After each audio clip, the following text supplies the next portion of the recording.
I'll just introduce this tape. My name's Dave Robbins, and I'm the interviewer. I'm here at 50 Webster Street at Mr. Ed Limmer's house, and we'll be talking on various subjects about the neighborhoods of Newport. And so what we'll do then is just, there are certain kinds of topics. I see. And I'll just be asking you some questions, and I think that I was told that you're a very interesting fellow and have plenty to say, and is very willing to say it. So, I don't know about that. well, you were born on the Point, you say. I'm born on a point, yes. And that, Right where I get a kind of a frog in my throat. that's okay. Well, would you like to get a glass of water or something? No, I'll be all right. Okay. Where the causeway goes over to Gold Island, Mm-hmm. there was a house on the right left-hand side going that way. When I was born there, August the 18th, 1898. Because that house didn't stand there very long, it was torn down a good many years after that. Now, was that on Washington Street? On Washington Street, the corner of Bridges Wharf and Washington Street. Okay. And I lived on Bridge Street afterwards. I also lived on Washington Street also, and I lived on Allen Street over in the Point. Uh-huh. So you lived then mostly in the southern section of the Point? Oh, yes. I lived there, up until the time I was about 8 or 9 years old, I guess. Then we moved up to what we call Curry Hill, Mm-hmm. which is Burnside Avenue. But So you lived on the Point then until you were about 8 or 9 years old? that's right. Okay. Well, did you move back there at any time during your life? Yes, I did. And when was that? Well, during the First World War, I was overseas. My mother died when I was 12. Uh-huh. And my father died while I was overseas. I was up in Yugoslavia. And I didn't know anything about him being sick even until I got a letter. He had been dead and buried 3 months. So that left 3 sisters and myself orphans. So I had to come home. So that's when I went and come back to the Point. I lived on Bridge Street with a family by the name of Kelly. Mm-hmm. And then I moved out of that to the house up above that to a family named Perkins. Chummy Perkins used to call him. He was a fireman. Uh-huh. Now, do you remember the street numbers of those houses? Gosh, no, I don't. Okay. But I think the house, the Perkins house, I don't think is there anymore. It's right around the corner from Thames Street. On Bridge? On Bridge, on I the see. left-hand side, going towards the railroad tracks. Uh-huh. Okay. And then I came back and I lived there for quite a few years, most of the time while I was in the Navy.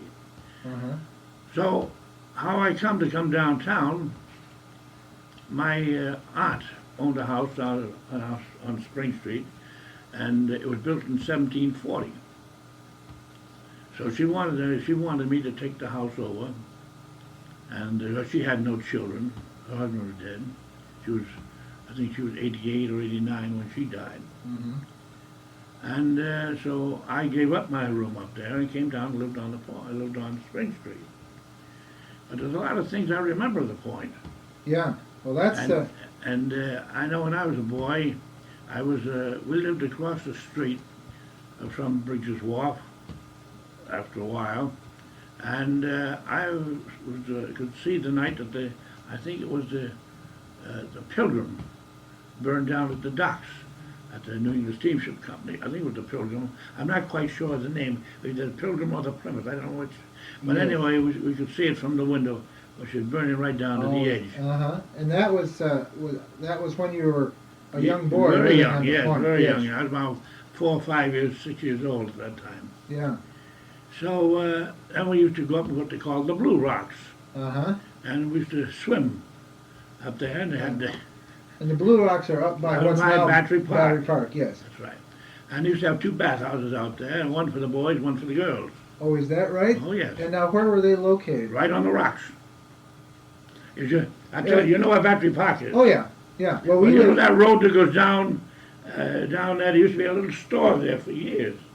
This is the Pine Street Driftway. Is that what you mean? It could be. It Yeah. could be the name of it now, but Okay. it was like, there was no name, but we just knew what it Yeah. was, and that was Uh-huh. it. And they used to walk down there, and there's a rock down there, kind of a semi-beach, and the bathhouse was down on the rocks. Huh.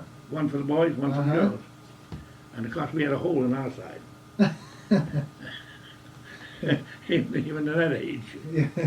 Well, anyway, we could swim down there for quite a few years. Mhm. And down a little farther was Dr. Storr's place on Washington Street, Now that, down the city pier. the city You know, pier. the city pier. You know where what's that name of that house? Montpelier has the house? No.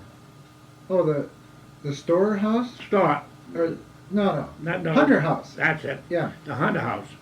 Because I remember when families used to live in there. So so it's now called the Elm Street Pier. Is that? That's the Elm Street, always was the Elm Street pier. Uh-huh. Well, Dr. Storrs had a beautiful sandy beach in the front of his place. Mhm. And he used to allow all the point children to go down there and go swimming. Uh-huh. That's another place. Yeah. So, Now, how old was Dr. Storr then, oh approximately? gosh, John, I couldn't tell you because I was only a young man. Yeah, but I mean, he wasn't a very old man. Oh, I don't think so. A beautiful home, a nice home there. Yeah. And then, Well, okay, so there are was there any sort of a formal gathering place for children? no, not in those days except the beaches. Yeah. We didn't have any playgrounds around there. I see. No playground. So Storer Park then, or what's now Storer Park was named for Dr. Storer. Yeah, but that was not That- a playground at that time. No. That was a big house there, a big house. And the people that lived in there, I must have had money. Now, I don't know whether it was ship captain or not, because all those big houses on Washington Street, most of them are all built by sea captains, Yes, the old ones. right. hmm And they used to have what they call the Widow's Walk. Yeah, So, I know that. I know and about that. that was originally the aristocratic section of Newport, not down here. Uh-huh. That was where the aristocracy really started, was on the point. And how this started down here was people coming up from South Carolina and the southern states, some of the islands, and ended up in Newport. Uh-huh. And then Boston came in. Yeah. But I can't think of any more there. hmm And of course, we used to have Old Home Weeks, which you never see anymore. Yeah. And they used to have big arches on Washington Square. hmm And every 4th of July, we had pulling boat races, which when I was older, while I was in the Navy, in fact, the second time I lived on Bridge Street, Yeah. I became interested because I pulled in race boats in the Navy. Oh, uh-huh. And so they had the Naval Reserve, which is now the Armory down here. Well, that was the old Naval Reserve building. Yes. And they had a crew there, which was really something to think, something to see. They had a crew. The Torpedo Station had a crew. We had a crew, the Point Hummers. And there was one other. I can't remember the name of it. I don't think it was a training station. Now, what years were you in the Navy? Oh, I was in the Navy from 1914 to 1926, 27. Uh-huh. And most of that time you lived on Bridge Street? Yes, most of that time I lived on Bridge Street. And so the pulling boats then, Well, that was a point group rather? Yeah, a point group, that's right. We had our own boat, and we used to row a 2-mile course. Now, was that out in front of the point or somewhere else? Out here. It used to run, there used to be a buoy up beyond the training station out in the harbor. And we used to row from there down to Long Wharf, which is no more. Mm-hmm. And that was the end of it. And Dr. Beck, who was the head of the Chamber of Commerce at the time, had a great hand in starting those things off. And now, how many in a boat? How many people in a boat? 10 of us. I see. And who owned the Whaleboats. Well, we owned the Seaman Gunners, not Seaman Gunners, but the Naval Reserve owned their own boat. Mhm. They had a cutter, more or less. Now, what they had to race in the whale. When they raced us, they raced in a whaleboat. See, this railboat is a double-ended boat, and it's a heavy boat. Mhm. But a cutter will cut right through the water. It's a lighter boat, much lighter, but we used to race in whaleboats. So, of course, the Navy, Torpedo Station owned their own boat. I think we borrowed ours from some. I see. Well, of course, I'm pretty sure we didn't own it, but we borrowed it And this was every July 4th, you said? every 4th of July. And we had in our boat, we had a black man, what was his name? I know it was one on my own. He pulled one stroke, and he pulled the starboard stroke. Ned Hurley, Uh-huh. and he pulled the starboard stroke, and I pulled the port stroke. Now what, I'm sorry, what does that mean exactly? Well, that means the two leading men in the boat. I see. You see, the rest of the crew, we set up the stroke Oh, I see. and the tempo, and they whatever we set up, they had to follow. I see. So, and Fletcher Lawton, who was a senator in the state, upstate, his brother was the coxswain, Mm-hmm. and they were all fishermen. This Ned Hurley was a big fellow. He was a fisherman. In fact, when I was a young fellow, I used to hang around down Long Wharf an awful lot, which was a fishing center for all the boats and seiners around here. And I fell down between the docks and the boat when I was a young fellow, and he reached down, put my hair of the head, reached down between the dock and the boat and pulled me up. Ned Hurley pulled you Ned up? Hurley pulled me up. Now, when I was a boy, so you can see he was no young man. By the Uh-huh. time I got to pulling a race boat, he was still rolling. Uh-huh. He was a fisherman. I see. And on Briggs's Wharf at that time,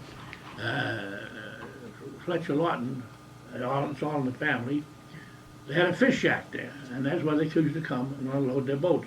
And that's where the New England Steamship Company used to park all their boats, Yeah. down in that area. Mhm. In fact, one of the old gentlemen that lived with me with my first wife, this was my second marriage, he was with New England Steamship Company for 55 years. And he's been in all the boats. And what was his name? Dana Langwar. Mm-hmm. And he was there for 55 years, electrical engineer. He never married, so he lived with my wife's family Uh-huh. until they'd all left. And then when we got married and we moved to a place on Spring Street, we took him along with us. So we'd have a place to live with. He was quite old then. Yeah. I wonder if we could talk a little bit now about your education. Now, this is when you were a little boy, Yeah. living on the point. Where did you go to school? Oh, I went to school,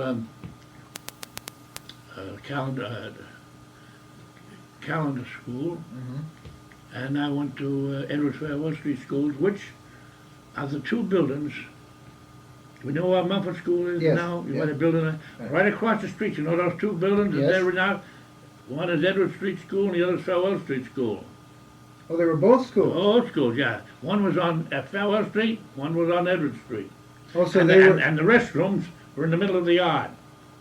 And so we used to have to walk along a wooden path to get to the restrooms in the winter also. Now, were they both in the location where they Both in presently the are? same lot. And one was on one end and one was on the other. One was on faced Edward Street and the other faced Farewell Street. Oh, so they were across Farewell Street from where Yeah, they they're now right where are. Mumford School is now. Yes. That was where they originally came from. Oh, I see. So then when Mumford School... When moved them on the corners, and then they started to build Mumford School. Oh, and so you attended the Edward Street School. The then, Edward is that Street right? School, yes. And Farewell Street School, too, both of them. I see. Because they had some grades and some had other grades, you know. They were not big schools. Yes. And So then when you were young living on the point, you attended the three schools, Calendar... that's right. Calendar and Mr. Saunders was my teacher over in the Calendar School. I see. And That's what, on Willow Street. oh, yeah, I know where Calendar Street School is. They're making that into apartments, I understand. Well, yes, it has been actually condominium units, yeah. That was completed a couple of years ago, I think. And I don't get around that way anymore because I can't drive anymore. My wife has to do all the driving. Oh, yeah, yeah.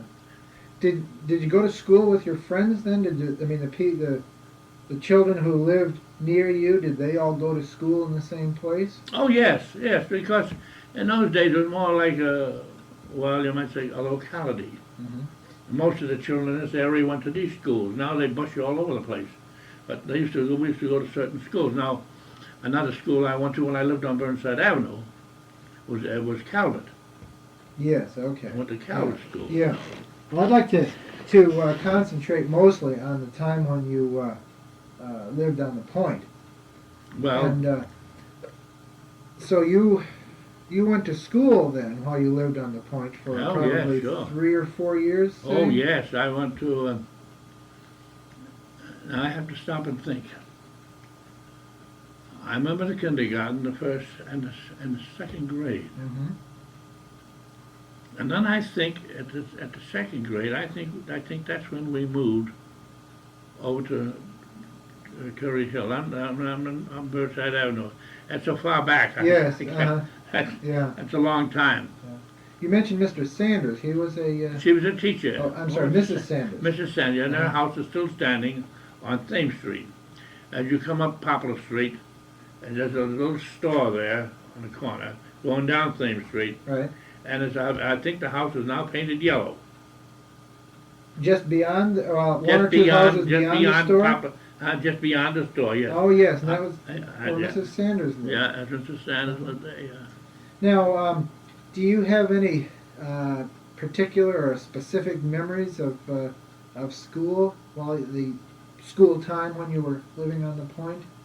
You mentioned the going to the outhouses in the winter. I can imagine that you would remember that. I remember that.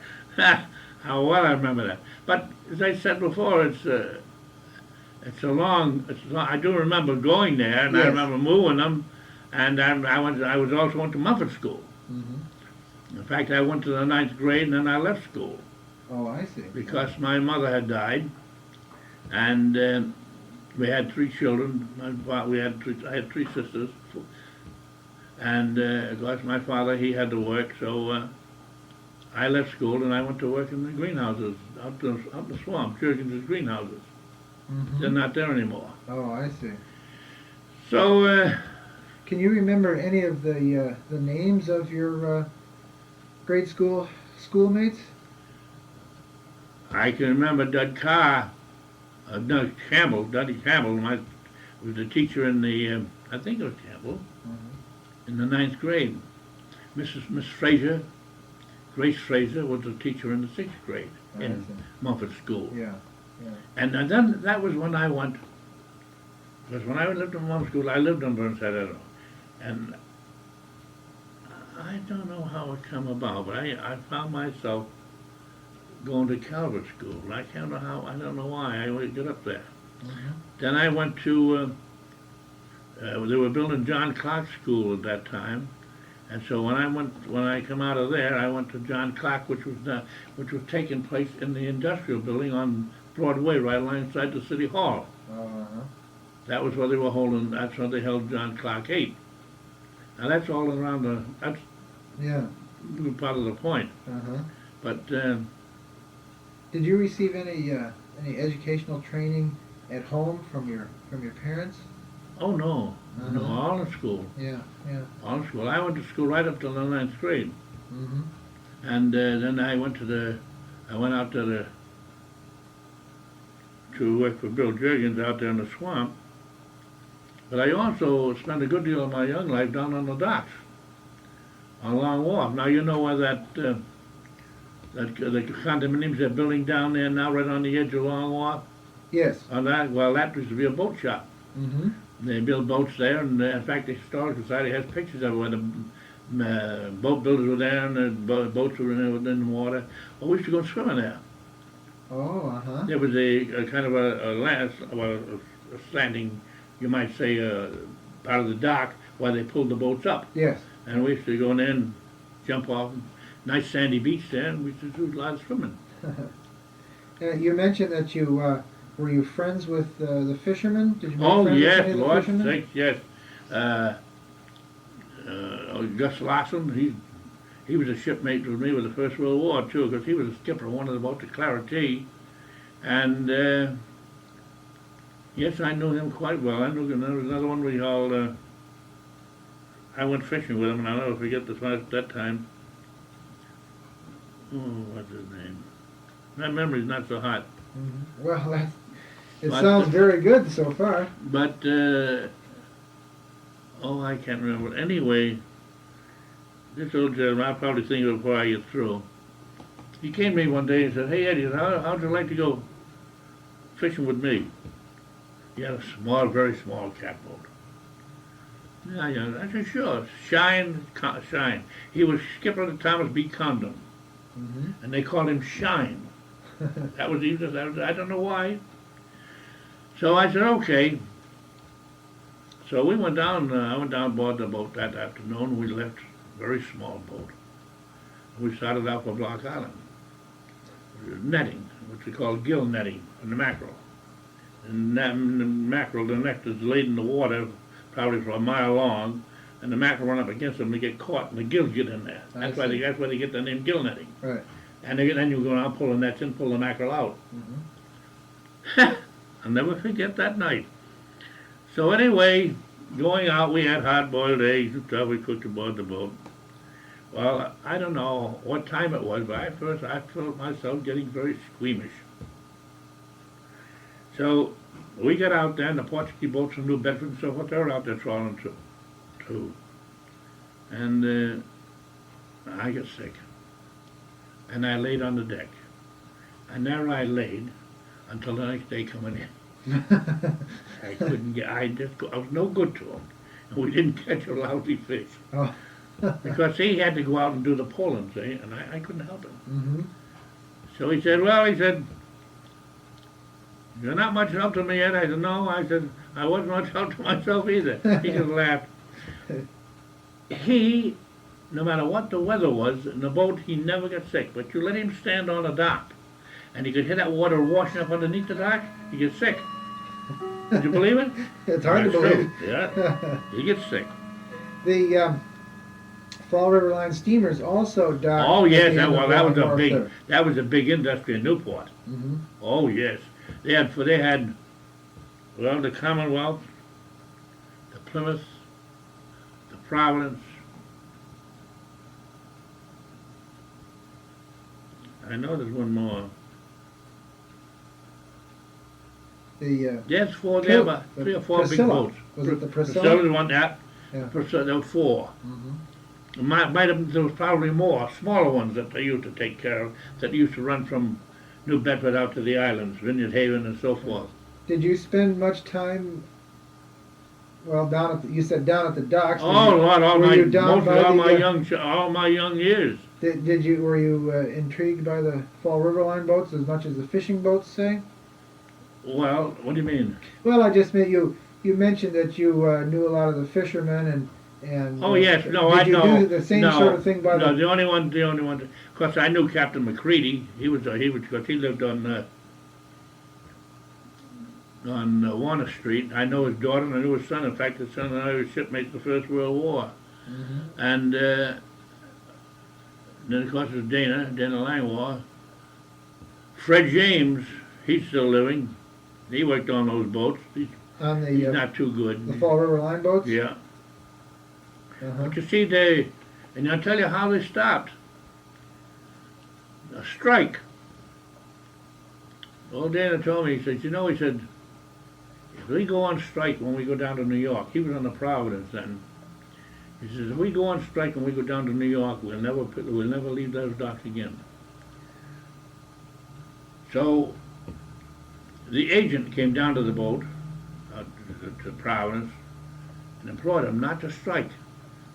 Because you see, they were a subsidiary of the New York, New Haven, Hartford Railroad, which a lot of people didn't know. And they were wanting to find a way to get rid of those boats. Yeah. Well, and yet, during the Depression, those boats kept the railroad in the black. Uh-huh. You don't believe that? It's funny, but it's true. So anyway, they decided they were going to strike. And I can't remember the man's name who was the agent, but I know it as well as I know my own. But he came down to the dock, Dana told me, he said, with tears in his eyes. And he said, if you don't take this boat out tonight, it'll never leave again. It'll be the end of the Bolivar line. And it was. Mm-hmm. Yes, That's what started it. and it happened very suddenly, but It did. but you think Well, that's what did it. It was a strike. I don't know if it was the engineers or the boats. No, I don't know that, but I have an idea the engineers had a lot to do with it. Mhm. And they struck, and he pleaded with him. He told him Gardner. His name was Gardner. the agent was The agent's name was Gardner. And he said, if you don't take this boat out, his tears, he's crying. I knew the man. I Yeah. was one down here Long Wharf. Yes. And they wouldn't listen to him. So the boat didn't sail. Uh-huh. They were supposed to leave at 5 o'clock, didn't go. None of them ever moved again. That was the Yeah. end of the New York line. That's what brought it all on, a strike. They didn't have sense to see it because they knew that the railroad was trying to get rid of them, and yet they didn't know how.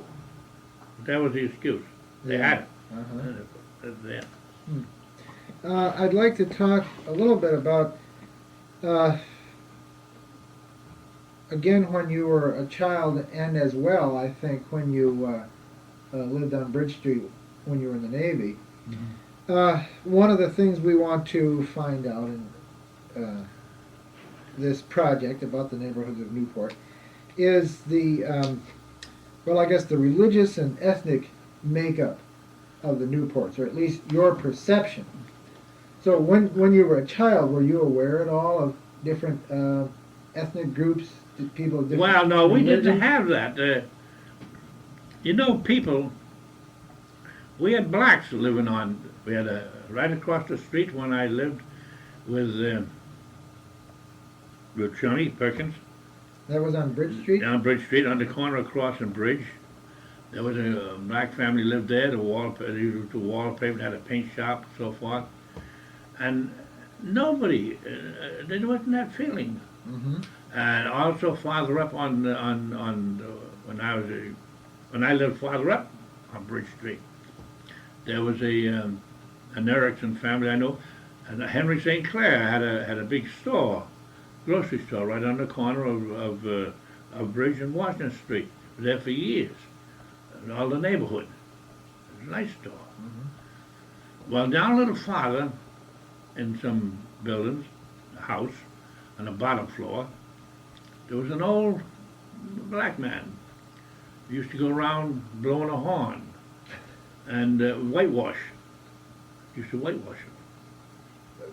Fences, or used to what did he whitewash? Your house inside, come in, we would do it. Because in those days, they used to whitewash the ceilings. Uh-huh. Then they didn't paint ceilings in those days, maybe in the big places, the big mansions, but all poor people always whitewash the walls, whitewash the, sometimes they whitewash the fence. Uh-huh. Yeah. Now you said he lived a little further down what street? Bridge Street, on Bridge Street, down towards Washington Street. I see. And he used to have this, he lived downstairs in one of those houses, and he'd go down the street blowing his horn, and for whitewashing. Just the same as we used to have here years ago. A man used to come here every year to sharpen knives, an Italian. Mm-hmm. And he used to go up all over the city. And he'd come every summer. And he'd go around and ring the bells and so on. And he'd go in, he'd give him his knives, and he'd sharpen them. Huh. Now, when you were a child, were there black children who were in your group of playmates? Hmm? Were there black children Oh, sure. in your group of Oh, playmates? sure. There was no, we never have felt anything like that. Uh-huh. Oh, no. But here's a guy, Ned Hurley. God, I knew him when I was a young boy. Right. And no, there was none of that Yeah. feeling. We used to go, well, I talked about the docks. Well, I used to go down nights after school and all these things. That's how I come to know all these people. And work on the boats and like that, and then in the summer. And I used to have a family where the savings bank is now in back. Where the gas station is, there used to be a big house there. A lot of Negroes lived there, people from the South. and they used to be my fish customers. And they was one of the nicest people that you'd ever want to meet. And one of the sons was killed in the war. The sisters went into were very active in organizations, and I'd go in there. I'm a young man. I'd go in there and I'd sit down and have Southern fried chicken. There wasn't that feeling so much because they didn't. In other words, and I'd say that they didn't push. You were accepted, and that's all there was to it. We had a lot of blacks in the church. And what church was that? Presbyterian. And also we have them in Trinity, we have them in Emmanuel, even now.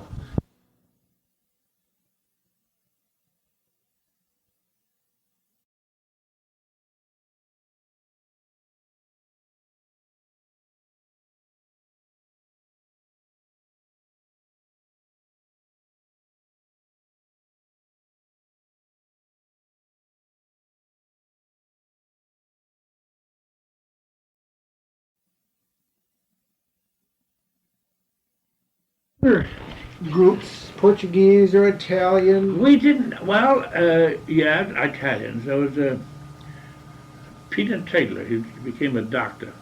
Now where the Sunset ballpark down there by the fire station, Yes. well, that used to be known as a basin. And that used to be all full of water. But the railroad went by it on, Yeah. and there was also along wharf, there was a drawbridge, a wooden drawbridge that the boats used to go in and out the basin. And that was present when you were living on the point? I don't quite remember that, but I do, because in those days, I didn't get down Long Wharf. I see. Too young. But I do remember the water, because I lived in Elm Street, the basin. That's where it gets its name, the basin. Yes. Well, used to have all kinds of carnivals down there, and in fact, the last one they had down there was Old Home Week, and God knows how many years ago that is. Nobody ever thinks that anymore. But Dr. Beck, who was head of the Chamber of Commerce at that time, he used to get all those things moving. He was a wonderful man. He had his own means, own money, I guess, and he could do those things. And we had he got motorboat races coming out, put barges out there, put seats on them out there and back at the Torpedo Station, and have motor races, speedboats, and everything going. Yeah. And of course, in those days, we didn't have the small yachts they have now to race. They had the 90-footers. Oh, yes. Yes. I gave the picture that the Historical Society is now of Sir Thomas Lipton on his yacht. I gave him to that. Oh, It's all autographed and everything. Uh-huh. Sir Thomas Lipton, Yeah. Shamrock. How many times he came over and tried to get that cup? Yeah. And Vanderbilt, he was the skipper of most of those boats, American boats. 90-footers, oh, they were something. When you were, there are some topics, such as the America's Cup and the Fall River Line, that I'd like to talk about, but that'll be a little bit later, if we might. You said you were Presbyterian. Did you go to church then when you were Yes. you were a little boy? Yes. And what church did you attend? That's a Presbyterian. I am now Episcopalian. Oh, where was the Presbyterian church? That's up on Broadway, opposite Equality Park. Has a Oh, great yes. big rose window. Yes, That's and that's the church you attended then when you were a little boy? Yes, I attended that. In fact, in the schoolroom, Sunday school room back there, there's a big bronze plaque with my name on it. Oh, is that right? Bill Lees, who used to own who's dead now, owned the Lee's Dry Goods Company. Fred Hummel, and John Sproul, who just died in Providence. He was a great friend of mine. He was the minister's son, and I didn't know he was anywhere around here. I tried to contact him. I just read in the paper the other day he just died. So that's our service in the First World War. We left there. Well, that was why you were. That was the your name last was on the club, plaque? yeah. I guess it's still there. Last time I was in there, it was. Did you receive any religious training at home? Oh no, well, of course, what the average was in those days, yes. As I can remember my mother, they used to have, I know it was a Salvation, used to have these books they call the Pillars of Fire. I don't know whether you ever heard of that. I Well, but have the heard of religious it. book, excuse me just a minute, I'll be Sure. right back. Okay. Right there, some was too, didn't it? The Raymond Parker, who was the organist of Trinity Church for a good many years, who just died recently. We were boyfriend together. Oh, we over on the Point. He lived on the Point, Uh-huh. and I can remember him well because he used to have to stay in the house and play the piano. And we kids were out in the street playing, and he'd have his face glued to the window. Oh, he'd love to get outdoors, but he had to play the piano. And he became the organist of Trinity Church. He was a good audience. Very good. Very good. We're very good friends. Excellent. Huh. And I'm sorry. Raymond Parker. Yes. You were also telling me about the books, The Pillars of Fire. Who? The Pillars of Fire. The books that you apparently... Pillars of Fire. That was, I think those books were put out, I think, by the Salvation Army or something similar to it. I know there was a religious group, and my mother used to take those books and back all the time. Oh, yes. Did you have any special observances of Christian holidays in your home? Anything that you did that might have been... Well, Christmas and Easter and so Yeah. forth. Like, oh, yes. Yeah. Because my mother, you must remember, my mother They died. never celebrated Washington Lincoln's birthday, but they don't do what now. Oh, in the schools? Oh, yes. Yeah. That's my mother died when I was very young. King and stuff. So you might say that most of the holidays I left see. there because my father, he had to work, and because my three sisters, they ended up putting them in homes because they were too young to be left around, the streets and going out nights and so forth. But that's about all I know about that. Mhm. Now, when you were a little boy, were you aware of the religious persuasion of your other friends, or is that something you didn't notice? Well, I don't know exactly what you mean. Well, I just mean that you attended the Presbyterian That's right. church, and were you aware of the churches that your friends attended? Oh, yes. Oh, yes, definitely, yes. Mm-hmm. Oh, sure. Well, goodness, and because we were made, I will say one thing, in the Presbyterian Sunday School, that was all brought very forcibly to you. And we would go to Sunday school in the morning. I would go to church after Sunday school, then we out at church at night. And I still have pins somewhere in there for attendance. Oh, yes. And but at night it was more like we didn't have moving pictures in those days. Not until shortly after that. And they used to have these magic lantern slides, and they showed pictures of the Holy Land and different things concerning the religion. And it used to be very interesting, and they spoke about them at the time. So yes, I knew because on Burnside Avenue there was only 3 Protestant families on the avenue. All of us were Irish. We were sometimes made very aware of that. Yeah. We were always told that we were never going to go to heaven. Yeah, we was always Yeah, that's told what the we kids, wouldn't you go know. to heaven because we weren't. We weren't Catholic. Catholic. We wouldn't want to go to heaven. And of course, we were all friends. We all played together and everything else. As a fact, when I know when Mr. Cottrell, the stonecutter, died, they were Catholics, and in fact his son was shipmates with me overseas, and had a lot of children, and of course there was 3 Protestant families on the street, and they were Scott, and Greenman, and us. So she was very good friends of my mother's. So it happened to be on a Friday, the funeral. And she wanted to know if my mother would take care of the children for their meals. Because they did those things in those days. I know I think she had 3 or 4 kids, and we had 3 or 4. My youngest brother died when he was quite young. And we had succotash or something, I don't know, it wasn't fish anyway, I know that. So she told us, she says, knowing how they go. In those days, it was very strong for fighting on fish, the cattle. Yes. And she told us, well, I said, I don't mind, we'll be glad to. She said, I'm going to have so-and-so. It's perfectly good enough. So they were fed succotash or whatever it was else we had.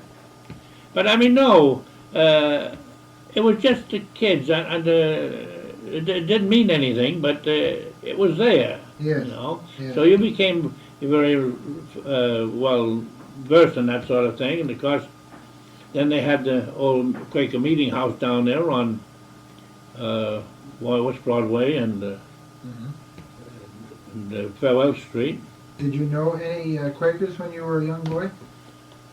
I might have, but I can't be sure of that because on the island there were a lot of Quakers. And when I was a young boy, I started the first job I ever got was a milk boy. I'm sorry, what? Milk, delivering yes. milk. Yes. And I used to have to get up in the mornings 4:30 and go out to Bliss Mine Road and meet Dave Brown, come in with his wagon and deliver the milk. But amongst that group, I'm pretty sure there's some Quakers. I see. Because now, over here, I became very well acquainted with Mr. Wright in Jamestown, who was a Quaker, come from a Quaker family.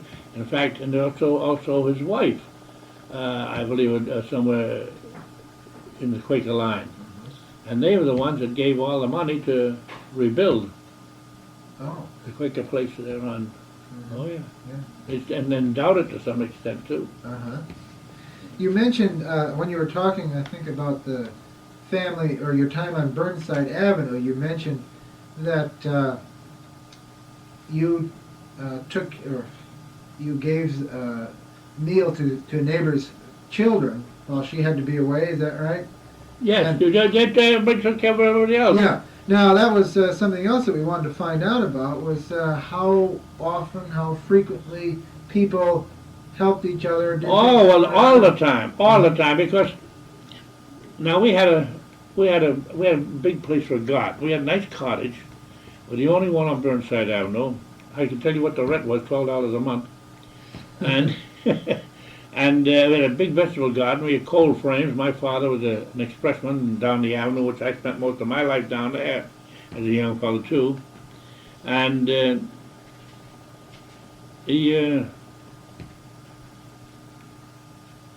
a family by the name of Shea,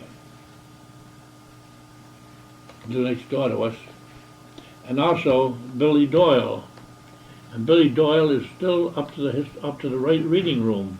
He's more or less retired, but he must be around 90. Mhm. Well, he used to take me and my brother down the beach on his shoulders and swimming. But there's a family downstairs named Shea, and there was nothing to go across the front. Can I borrow a cup of sugar? Or can I borrow a little butter? Or I need some salt. Nobody ever thought anything about that. Everybody helped everybody else. I see. That's the way it was. Same way on the point, but the same way.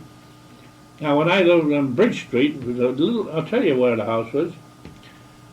If you come around Washington Street, going down Bridge Street, they renewed one of those old houses and put it on the corner. But right next door is a little red house. Right on the corner, right next to the corner. Is that It's a little red house. And that's where I lived for a good long while. now? This is right next to the corner of Washington. and That's right, Bridge? Washington and Bridge, yeah. Oh, yes. This is on Bridge Street now. Right, just off the corner. Yeah. Just off the corner. If you come around Washington Street, going down Bridge Street, there's a they rebuilt these houses, but right here, Yes. it's a little red house. I think it's red now, Yeah. but that's where I lived. Now that's when you were a little boy. That's the first place I remember. And my mother had just gone shopping, and my father had worked for the old colony, and he was laying in bed with a fractured ankle.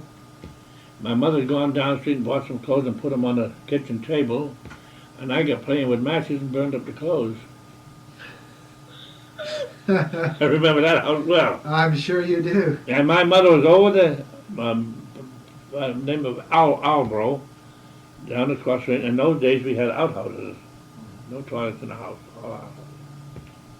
So my father couldn't get out of bed. So I wouldn't holler at my mother. And I never saw my mother jump a fence before, but boy, she jumped that one. And she came home. Well, I didn't lose all the clothes, but I playing with matches. Uh-huh. Now, when you were little, do you remember instances of neighbors helping others more than, say, for a cup of sugar, but perhaps taking someone in to? Well, no, I was too young to remember that. Okay. Uh-huh. But I know that in that house, my younger brother and I were both sick. At least I don't know what it was, but we were sick. And we had a doctor, and I can't, right offhand now I can't tell you his name. But he was the family doctor, and he came, we were both in the front room in the bed together. And he gave us these little pills to take. Well, all there was candy. I know it now, but I didn't know. I didn't realize it then. It was just candy. And he left. Oh, I can't think of his name. He had a great big beard. And he went to the Goldfields in Klondike. He left Newport, went up there.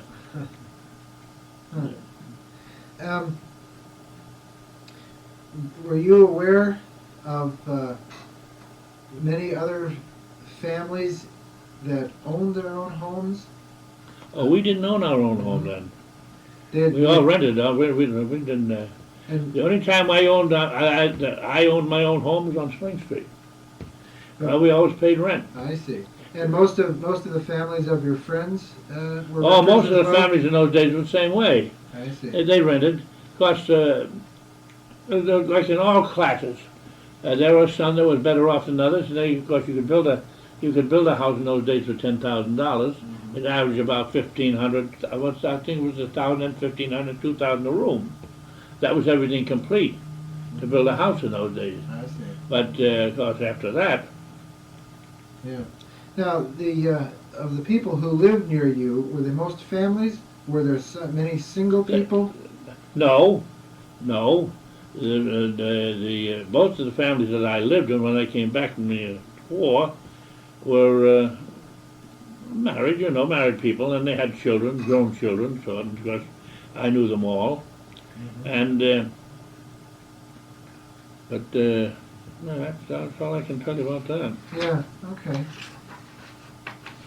And when you were older, living on the point, after you had returned, was there then thinking about the places you played when you were young? Oh yeah. Were there then gathering places for people of your age? Well. On the point? There was I'll tell you. When I came back from the side, I was working at the Torpedo Station when I left. And of course they had to guarantee me my job when I came back. So when I came back, I went back to work about 3 or 4 months, but the pay didn't commensurate to what I got in the Navy because I came back a first class petty officer. And that was pretty good pay in those days. So I decided to go back in the Navy. They wanted me to come back. Commander Glover, who was, by the way, a member of the Presbyterian Church, he got to talking to me, and he wanted me back because I was used to the torpedo range up there. In fact, I went through the Seaman Gunners class on the torpedo station. So he wanted me to come back, so I went back. And I went up on the torpedo, and I was range master up there for a while. And one of the old Hershaw boats, the Gwyn, that he built in 1800 and something for the Navy, or just ashore, So that's what I was talking about, this Gus Lawson. He was a fisherman, a skipper, and he joined the Navy, and he went on the what was the name of the other one? The larger one. Anyway, he was skipper of that one. And we had that's about all I know. I can't. Mm-hmm.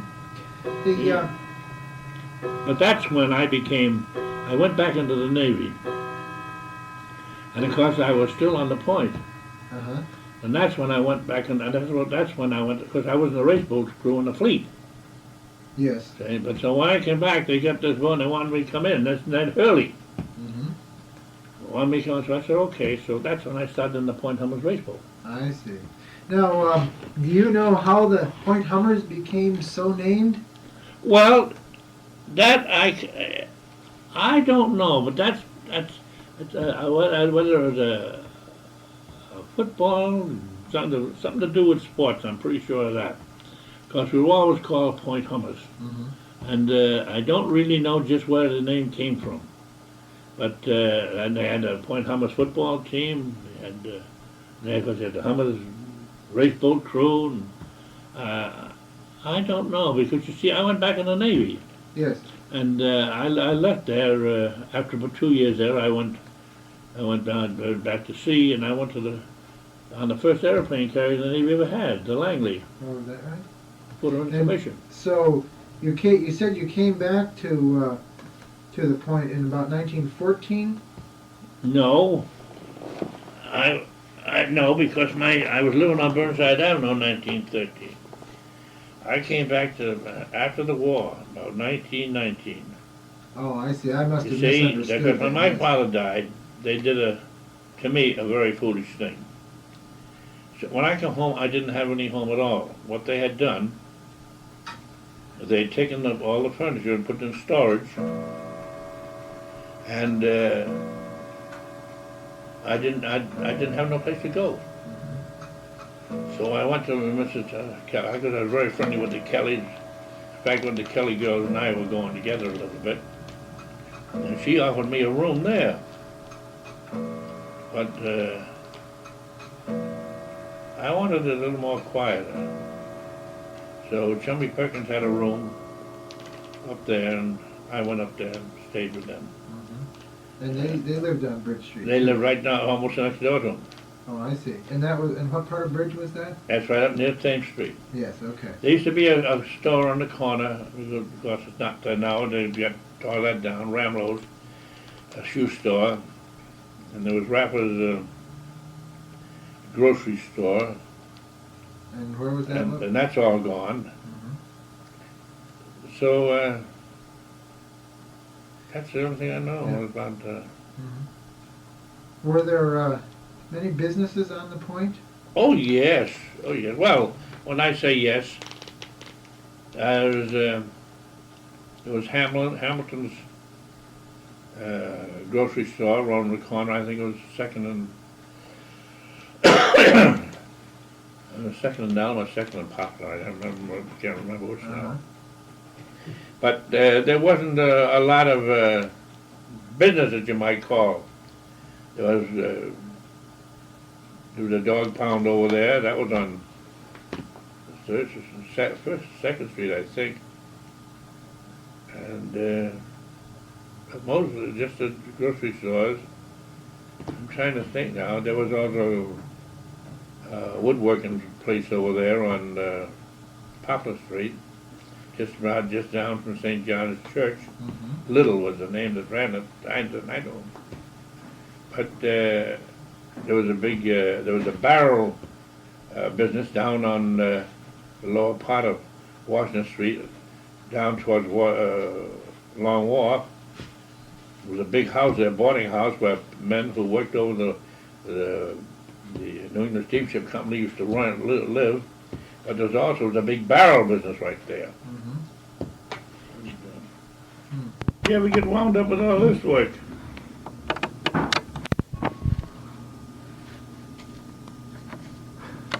This is the second interview with Ed Limmer on Friday, January 27th. There was a knock right there at the junction of Bridge and running into Washington Street. And of course at that time there was a big house there, and there was also, I think it was Jesting's, we call them a dog wagon, Frankfurt's and so forth. It used to be down on the square. Of course you never see those anymore, not around here anyway. And the kids used to congregate there after supper at night under that arc light. And that's where we would play. Now, I'm talking about now 5, 6, 7 years old. Hmm. And this was on Washington Street? On Washington Street, right at the top of Bridge Street. Yes. Because I lived right along, almost on the corner. Yes, I remember you told me. So the young people used to congregate there, and Officer Wilcox, you could almost by the clock, you could see him walk up from Long Wharf section, along Washington Street, to be underneath that arc light about 5 or 10 minutes of 9. You'd always bank on it. And of course, the old colony was in operation at that time, and he'd just stand there. He'd lean up against the pole. I could see him as it was yesterday. Because in those days, children had a lot of respect for the policemen. A lot more than they have today. A lot of respect for him. And he'd just stand there. When that 9 o'clock whistle, that was curfew. Yes. For everybody, all the kids in Newport. And when that went on at 9 o'clock, we just went home. He didn't have to say nothing. We knew he had to go home, so we went home. And in those days, and a few years after that, we used to have house parties in the winter. The boys and the girls get together to have it in your house this week, and in 2 weeks it'd be another one, somebody else's house, so forth, so on. And they always ended at 10 o'clock. And when they got a little older, there was no beer, no liquor allowed. None. If a boy came in there with a party with that, he got the bum's rush. Wasn't allowed at all. So at 10 o'clock the party would break up and you were walking around the street. As I told you the other day. And the officer would stop you. Where have you been? So, where are you going? Home. All right, I'll walk along with you. And he goes, I don't see you home. And that went on for years, those house parties, till I was quite, well, I should say around 16, 17. I think that was the last one that I remember, around that age. And the people of the house, or the girl who lived in the house, they would furnish, like the refreshments, hot chocolate, or coffee, or soda. And we would meet on a corner. And I would bring cupcakes. Somebody else would bring something else, so forth, so on. Maybe somebody would bring a few sandwiches. But the parties were never over, say, a dozen kids. It wasn't great big parties, just groups. And I'd say 10 o'clock, all over, you know. Were these parties peculiar to your group of friends, or was it a widespread custom? It was a widespread custom amongst young people. But of course, I remember most of our own group. Yes. And I remember one night, I lived up on Burnside Avenue at that time, so you can see it was along a few years. And the house party was down to Bill, that's awful. His father was the one that built the Viking Hotel, Mason. I can't think of it. Harris. Bill Harris's house. And it was a snowstorm. And I had on boots. Imagine going to a party with boots on. And this girl lived up to the corner of, up towards Marble Road. Now I lived on Burnside Avenue. And that snow was that deep. About 2 feet when deep. When we came out. Yes. I carried that girl all the way up Warner Street. Well, she couldn't walk in it. And we were good friends. I'd seen her quite a few times after that. But it was entirely different. And we used to have, well, I would say, a group get together. I played a mandolin, somebody else played a banjo, somebody else played a guitar.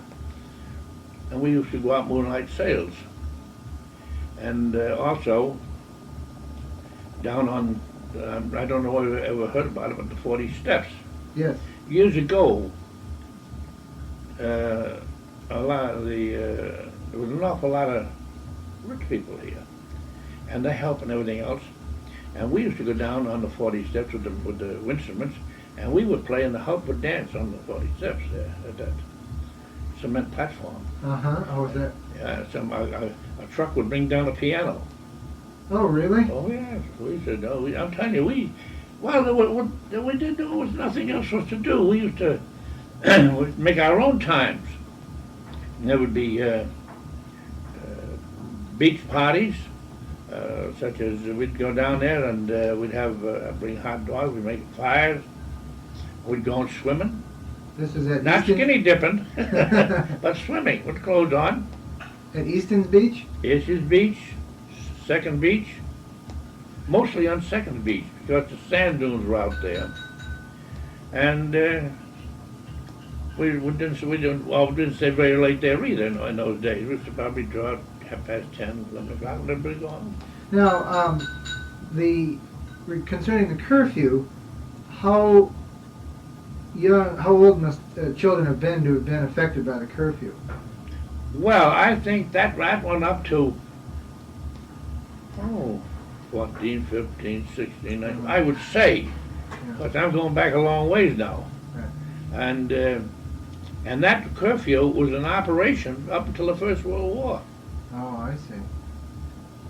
And after the first, and same way with the moving pictures. No moving picture houses were open on a Sunday when they came around. Mm-hmm. And then they started opening them, and then they've been opening them ever since. Mm-hmm. Now, when you were young, did you have a sense of the boundaries of the point? Up above the post office was known as uptown, from the post office up.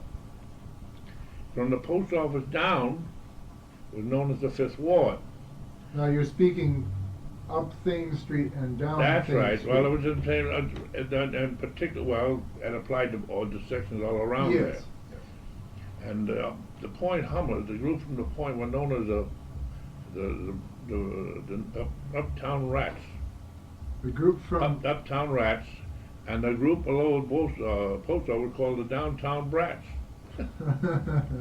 And when boys from up this end of town came down here to spark a girl, probably ended up in a fist fight.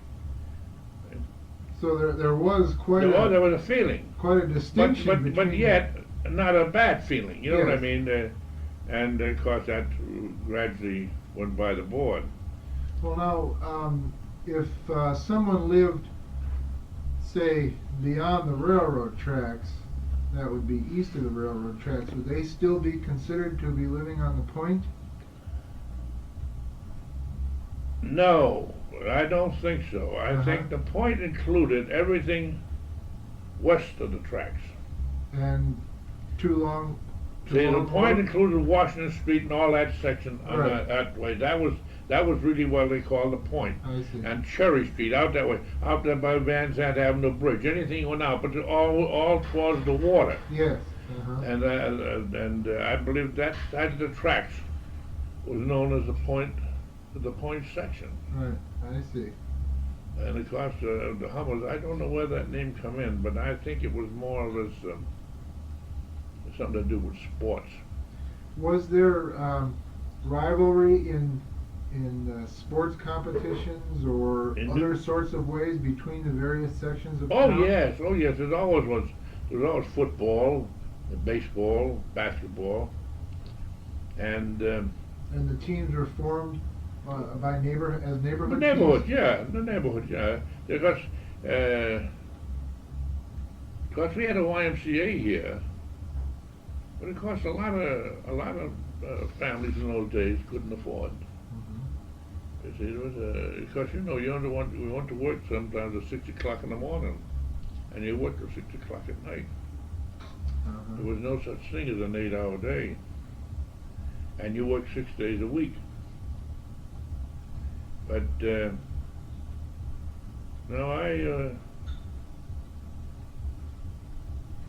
just trying to think. But that's as far as, of course, some people would classify the Point also. Now, I lived on Elm Street at one time, But you see, when you get towards Thames Street, then you get away from the point. Yes, I see.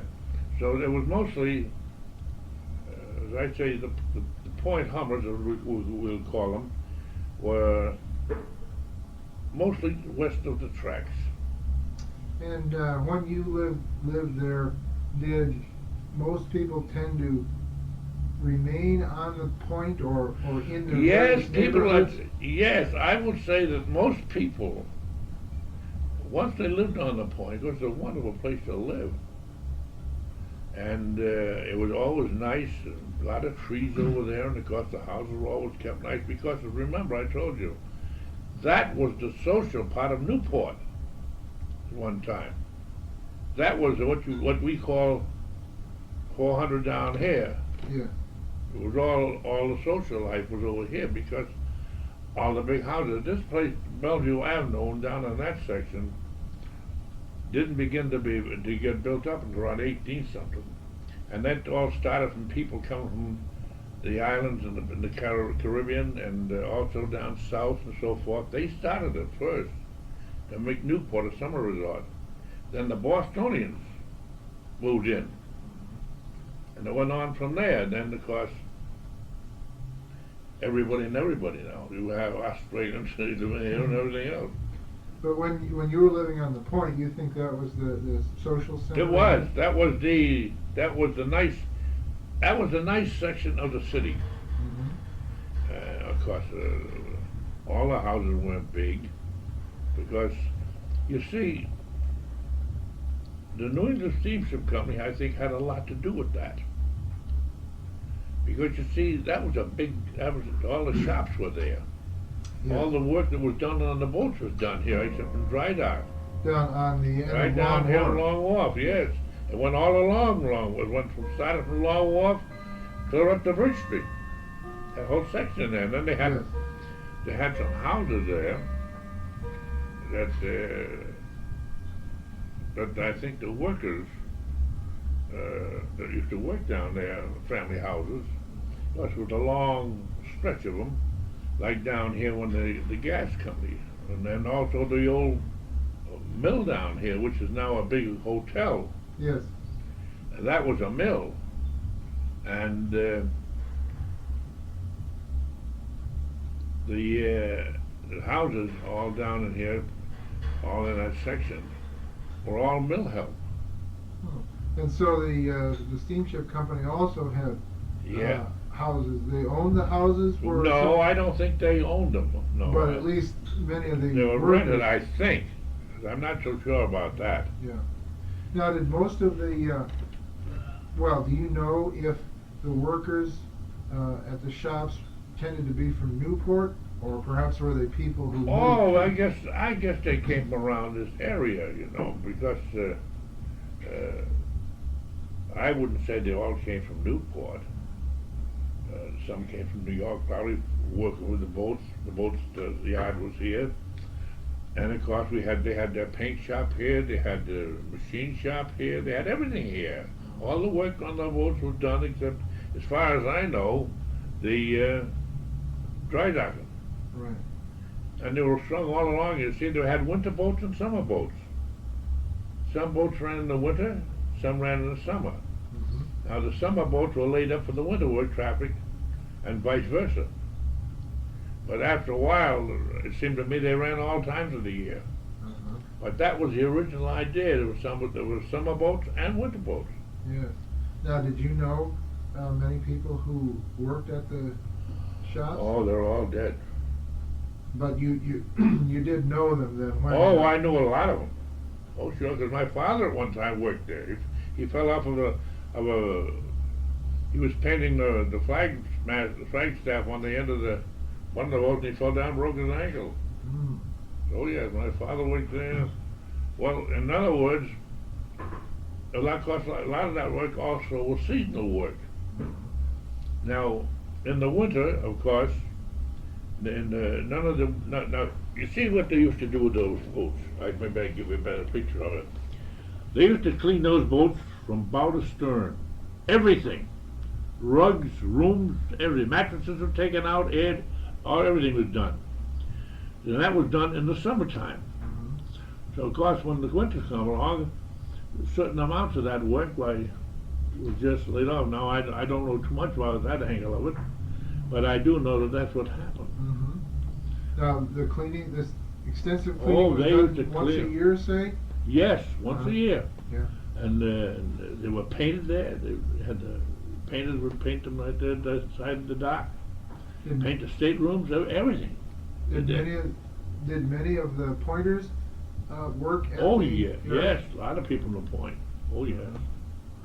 Oh yes, a lot of people, because I know when I went over to the Torpedo Station to work, a lot of the machinists, when this place closed down, I told you yesterday how it come to close down.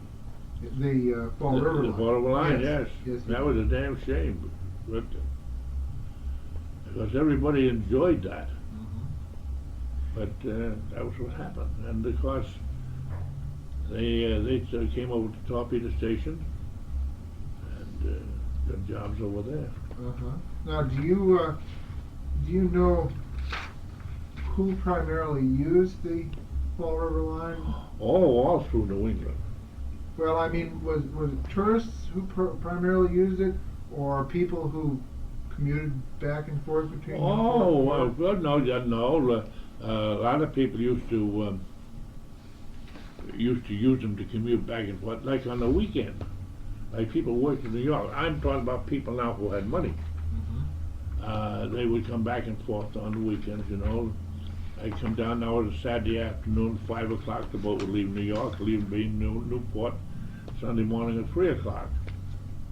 Or they would leave on a Friday, it all depends on who you were and where you worked. And then they would go back on, say, Sunday night at 9 o'clock, and they'd be in New York the next morning at 5 o'clock. Did you ever travel on that? Oh, God, yes. I'd travel as old one of them. Yes, we used to. Of course, people used to go on honeymoon to stop, go down to New York boat, walk on the honeymoon.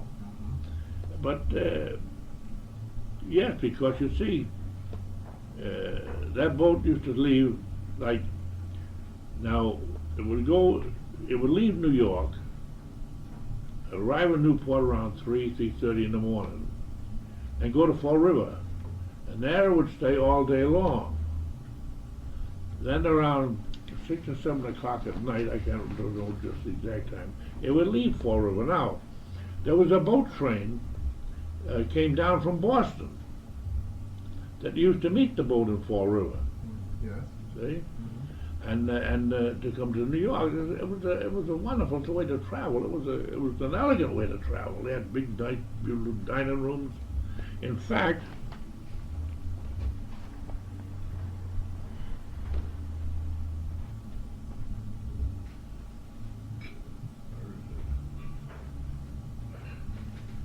I don't think I gave it to my son, but I might have. I do crazy things now and then. What are you looking for? There it is.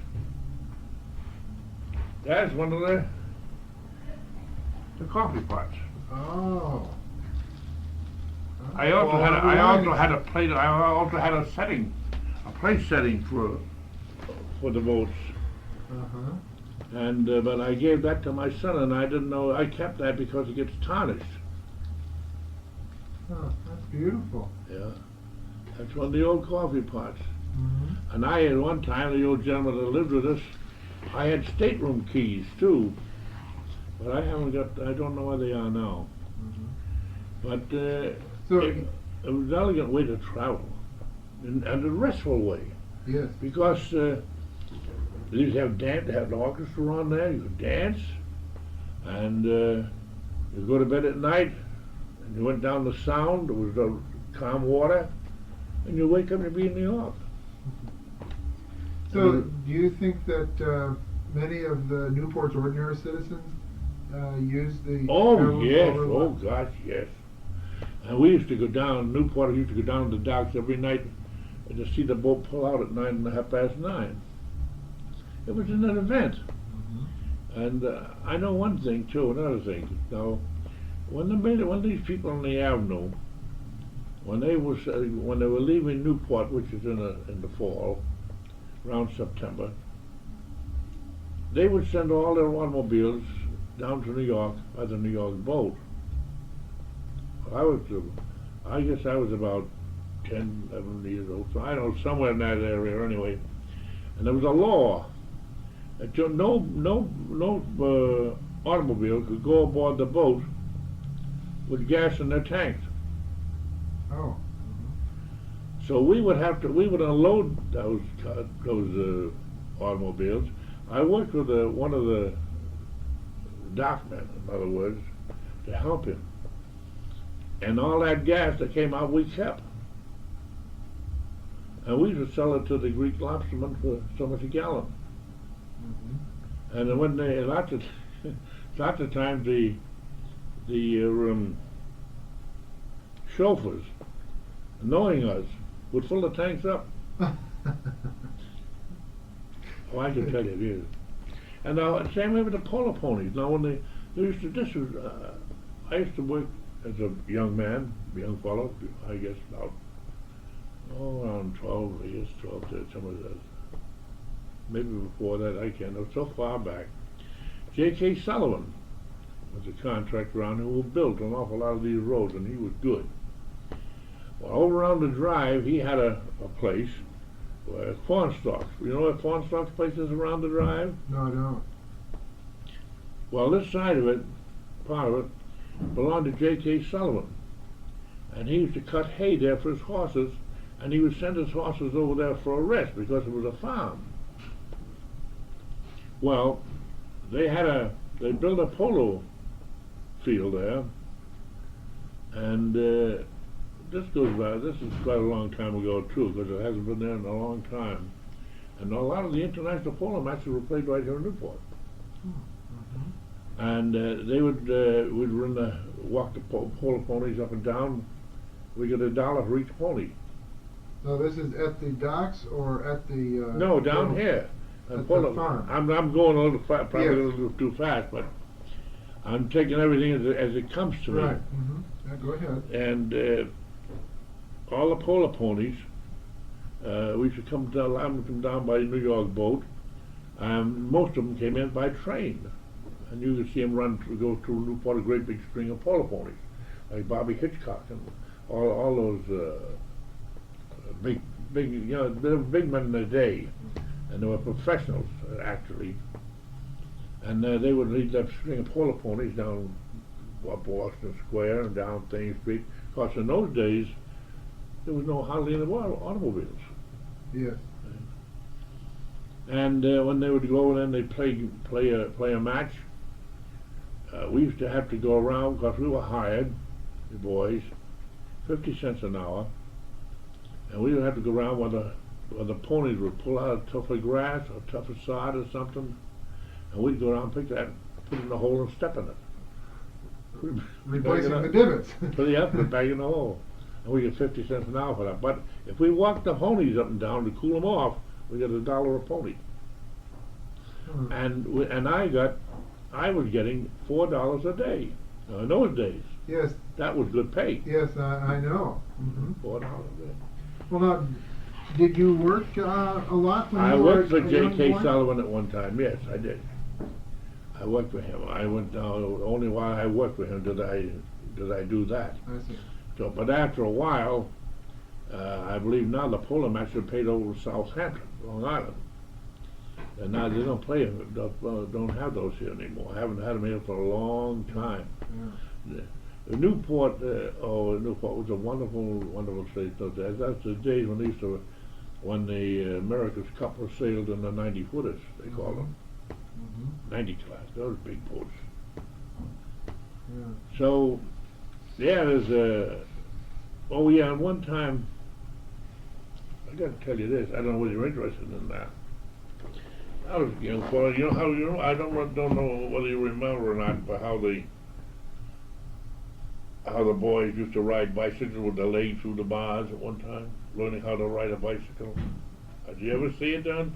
I don't know what you mean. Well, that's how he rode a bicycle. We were too small to ride on the seat, so we just put our legs through the bars and pedal that way. Oh, You'd have to see it. You'd have to see it to know what it looked like. So one day, Mrs. General Cornelius Vanderbilt, she was given a party down there on Bellevue Avenue for 2,000 people. Now that's a party Yes, it is. for 2,000 people. She had an entire show come in from New York to give a one-night performance, an entire show, all the scenery and everything. And Chick Johnson, young man downtown, he's dead now, Julie Carpenter, and he built the stage. And he also built the dance floor. Well, the story is this. Mrs. Vanderbilt had ordered a dress from New York for that particular night. The dress was valued at $500. I remember that. All that just happened yesterday. So it hadn't come in, and so everybody knew my father down there because he worked the Adams Express for a good many years, and that was where that was his route on Bellevue Avenue. So he knew them all, and they all knew him as Paul. So when he came in that afternoon, they'd say, I said, well, Paul, have you got the madam's dress? Oh, you shut the door. Yeah, okay. So anyway, he said no. But he said, I'll call up, because in those days we had 3 or 4 trains a day running into Newport, the regular station down here. Yes. So he called up, and the package was there. Oh, she said, well, how will I get it? She said, well, I'll send my son down with it.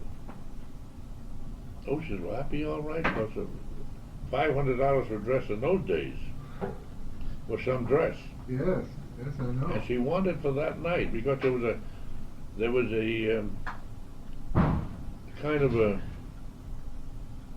I wouldn't say a feud between Mrs. Simonson Fish and Mrs. Vanderbilt to see who could throw the biggest parties and who could get the counts and the dukes and stuff like that to come to their particular.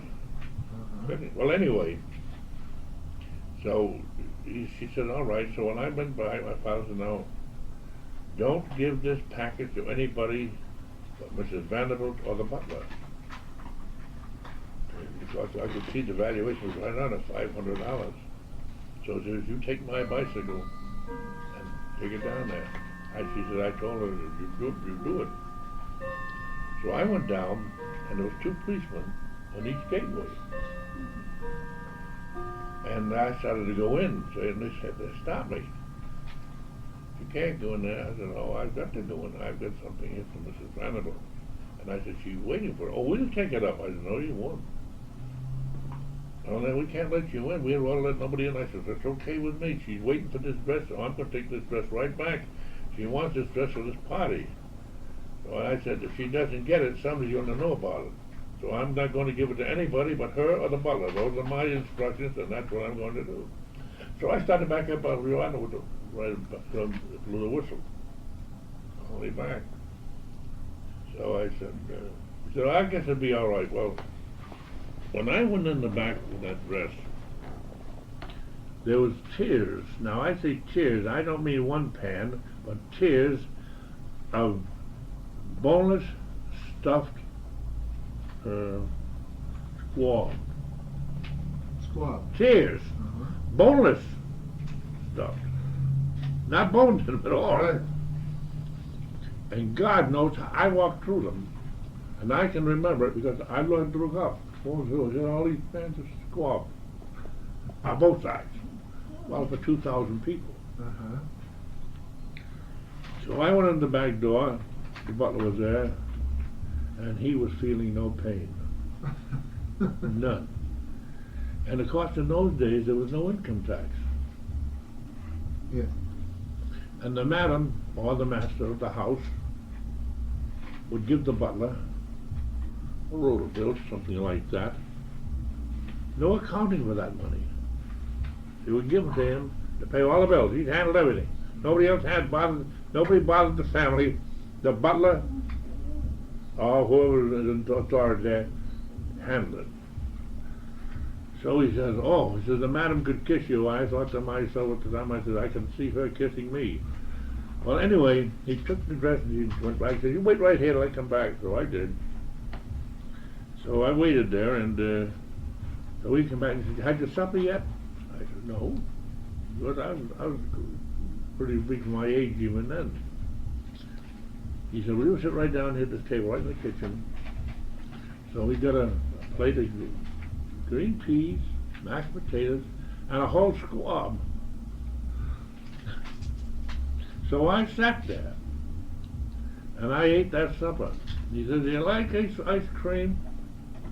And I said, oh yes. So I got a big dish of ice cream, and I kept saying to myself, well, I guess that goes the tip.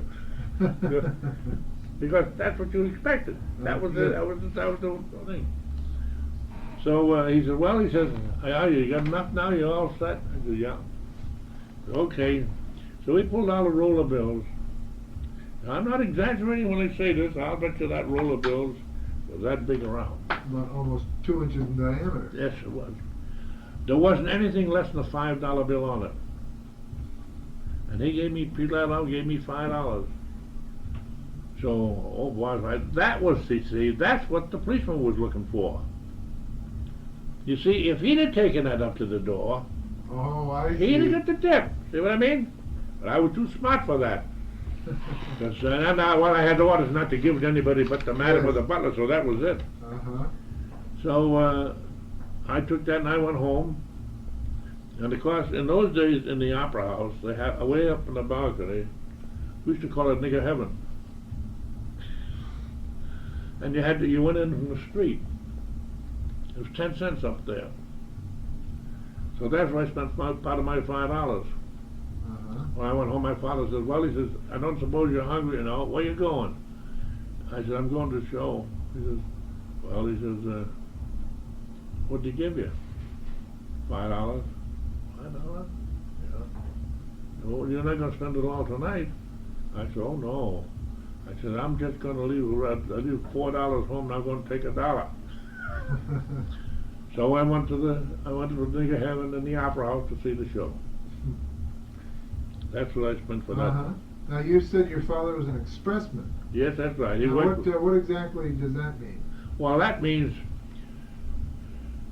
now let's see, as I said, they had a big depot down there. Their freight would come in for these places on the avenue, just like you would buy something in the store and you'd be delivered. See? So the stuff would come in every morning, early. So now some of these places down there, like what was the name of the people? My God, we ate, well, what they didn't, I guess. But there was a place down the corner, Ledge Road and Bellevue Avenue. Oh, gee, I can't think of the name of that. Well, it doesn't make any difference anyway. These people all had big farms in upstate New York. And they even used to have fresh bread shipped every day, would you believe it? By hamper.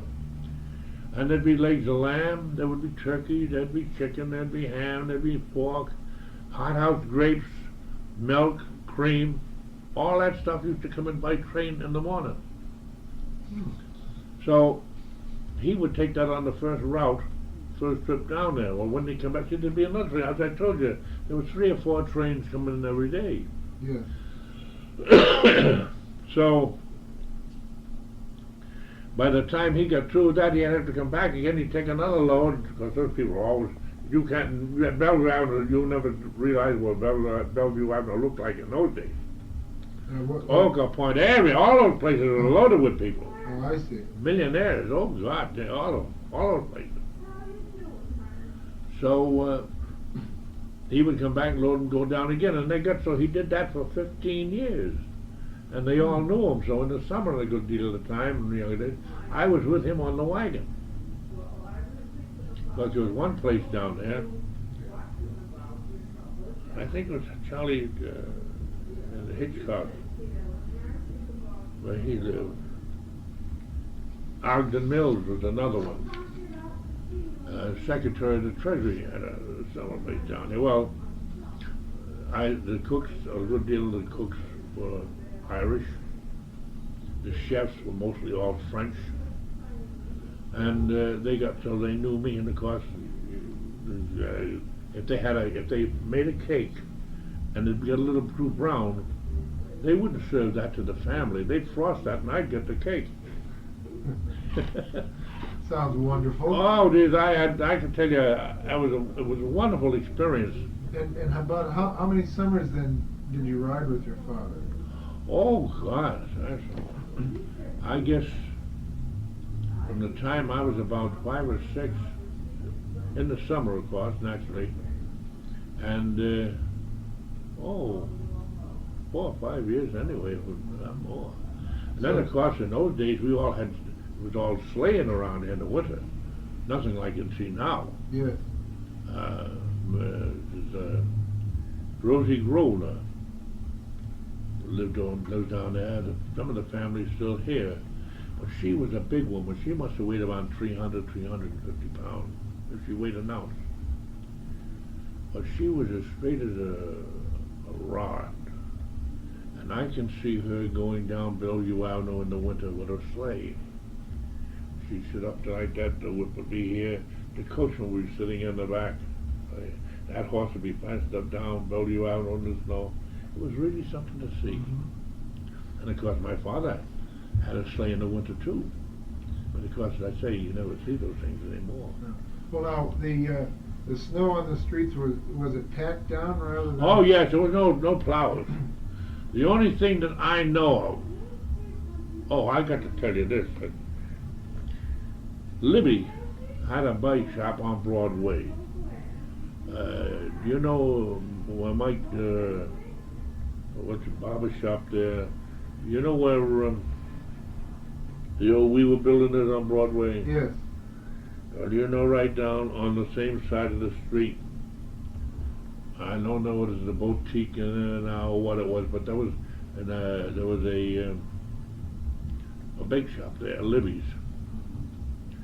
And every Sunday morning, Libby's man would come around with baked beans and brown bread in the Sunday paper. Every Sunday morning. And we would leave, I remember him mostly on Burnside Avenue. But he went all around.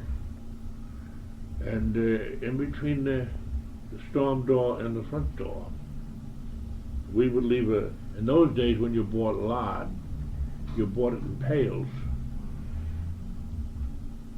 And we would put the money in there for the beans and the brown bread and the Sunday paper. That's how we got our Sunday paper. The baker. Uh-huh. Brought it every Sunday morning. And the beans and the brown bread the same way. Now, when you lived on the point, or when you were young, Yeah. was it much more common for businesses to deliver to the homes? Oh yes. Oh yes, yes, yes. Oh, by all means, yes. Now Hamilton, on the corner of Poplar, I think it is. I think it's Poplar Street or Elm Street, one or the other anyway. They had a nice market there. And Charlie Justin's, his father had a market over on 3rd Street. Near what street, do you remember? Hmm? Do you remember near what street, on 3rd, near what street? Well, that 3rd Street runs all the way from Bridge Street. Yeah. No, I know that. I was just wondering, near what cross street on 3rd? Well, I have to stop and think. Well, that's all right. No, I just want to get it right. Hamilton's was on 3rd and Poplar Street, right on the corner. Now, Poplar Street ran this way. If you know anything about the point. Oh, yeah, I live over there. Oh, well, then you know what I'm talking about. Yeah. So, and then Justin's lived on, his store was on 2nd Street. Now, he also had a dog.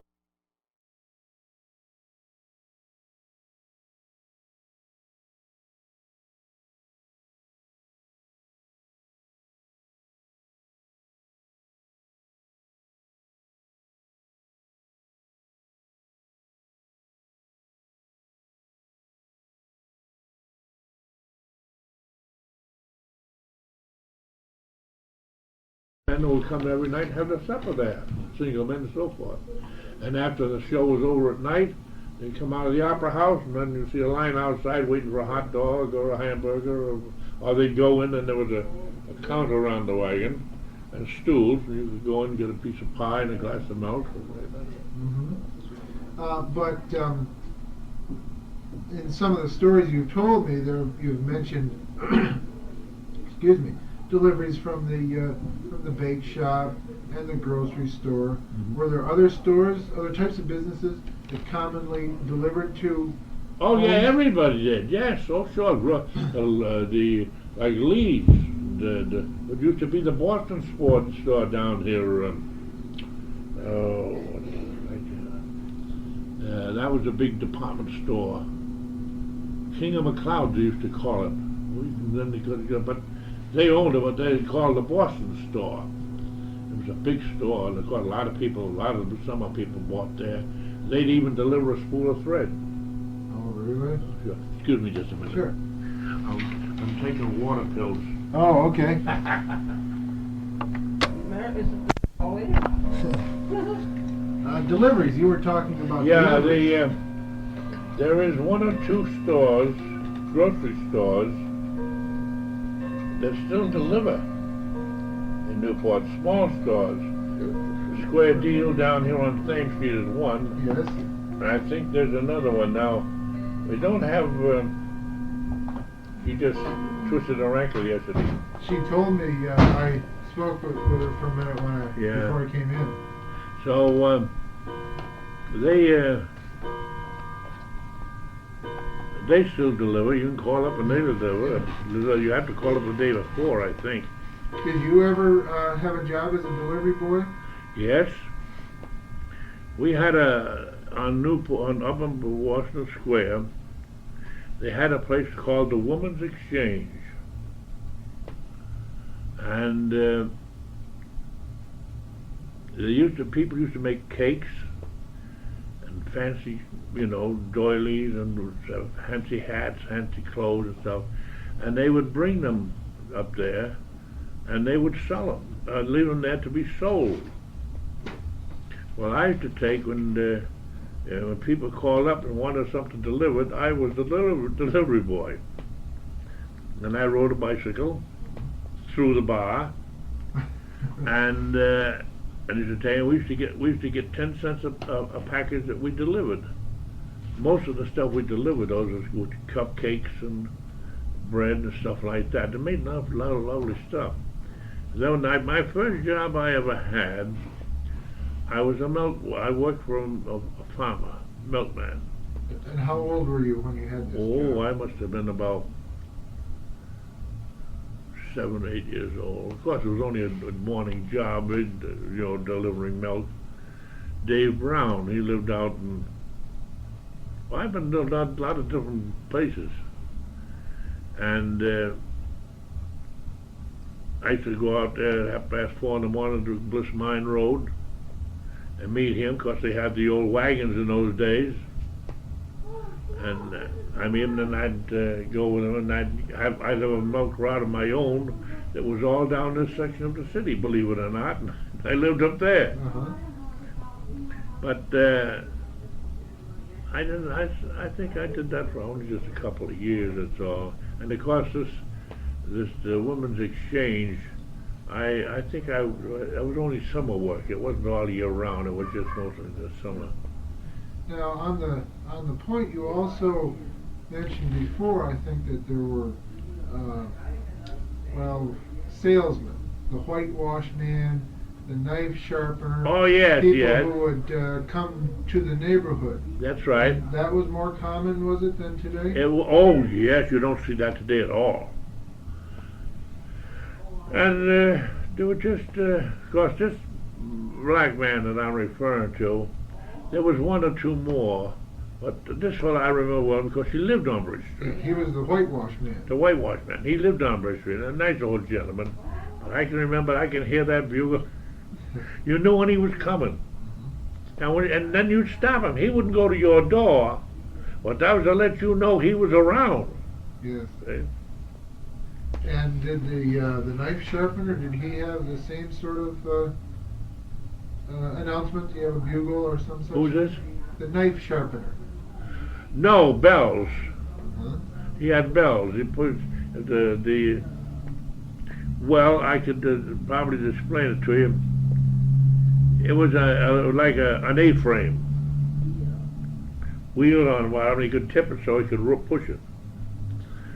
And they had the sharpening wheels and stuff like that on the top, and he used to work it with his feet.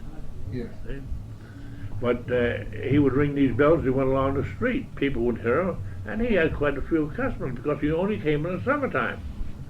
And when soon they'd hear him, they'd call him, give him the knife, and he'd sharpen. They'd pay him. I think not very much, but. And then he was so old when I guess he died, because I know he had done it for years. And all of a sudden we missed him, and then he said, "Come again another summer." And haven't seen him since, so I don't think he's around anymore. Now, do you remember other types of services that were offered in this way? Well, he also repaired umbrellas. I mean, other men who came around who offered. Other men who came around.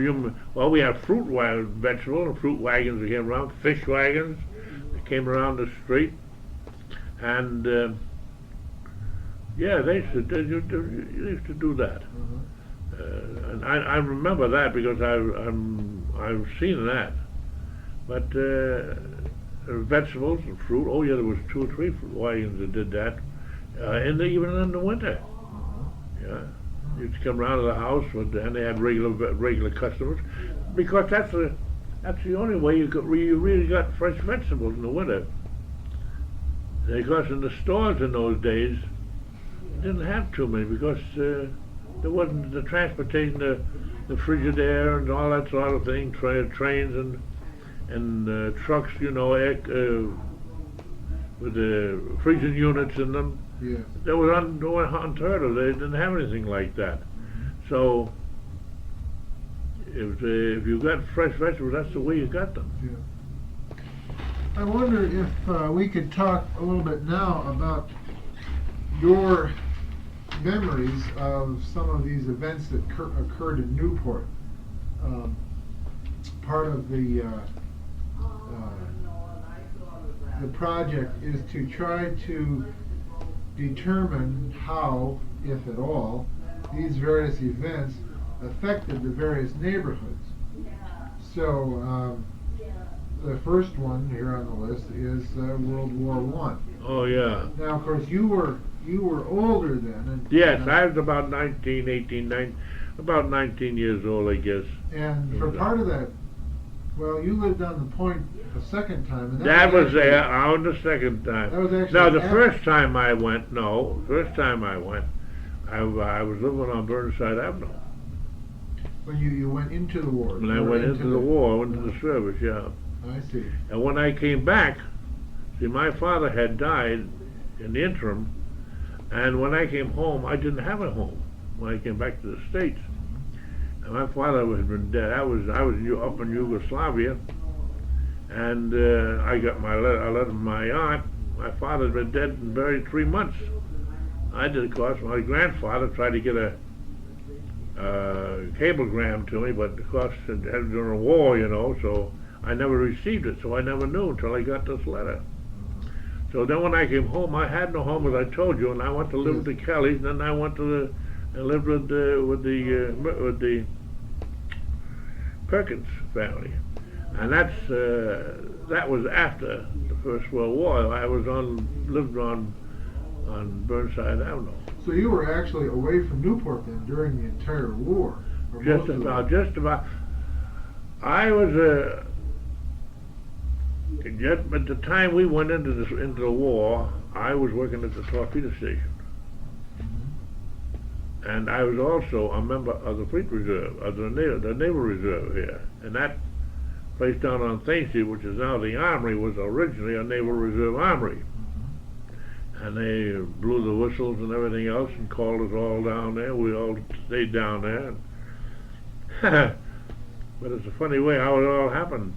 So I was working at the Torpedo Station at the time. So my father, funny as it may seem, had a great big double team, and he was down there at the Armory taking all the sea bags and taking them aboard and taking them down the train. So up walks a Marine orderly from the Torpedo Station with my name on it and a couple others that we were not to go, that we were to stay here and go back to the station, that they needed us back at the station. So I rode as far as Fall River in the train with the rest of the boys, and I turned around and come home. Excuse me, they were on their way to for training or to be shipped overseas? War. No, they were on their way. They were called out. They were called out. We were called out. But the captain over there seemed to think we were more important than being staying at the station, because I worked with a, I can't remember his name now, I know as well to know my own, on the perfection of the depth charge. Oh gee, what the deuce is his name? He was an engineer. He was well decorated by the government and everything else. Well, anyway, I worked with him, and we used to have to go out in a skiff in the Narragansett Bay and test the diaphragms and the explosive element in the depth charge for depth. So it was funny how I got away from there. But anyway, I knew Ben Hilton, and there was another one was called Ben Smith. They were all foremen, and I don't tell this to everybody, but one of them was a large member. So I went to them and I told them, I said, look, I said, I want to go. I want to go be with the boys. I said, yeah. So they figured, so I got away. So I went over to the training station and I enlisted. I have a continuous service certificate in there with all the ships I was on and everything else. And so they decided to keep me on the Torpedo Station after I enlisted. So I was up on the range, and they wanted 125 men, volunteers, to take submarine chasers over to the Mediterranean Adriatic. They didn't have that in mind when they first built those. They built them mostly for the coast around here. But the French bought a group of them, and they took them over. And they had such luck with them, they decided that they were going to send them over. So 125 of us volunteers. So I can remember that. That's the last time I saw my father alive. And we went down to New York boat. 125 of us left, went down to New York. So I have to stop and think. So anyway, we stayed down there, got a little training in the boats. And we were down there in the Navy Yard in Brooklyn. The boats were in there, and I had to get out in the morning with an axe and chop the ice away from around the seams of because they're wooden boats, you know. So we finally left there. So I think the deciding factor in sending us across, we left there on January. Of what year? That was in 1918.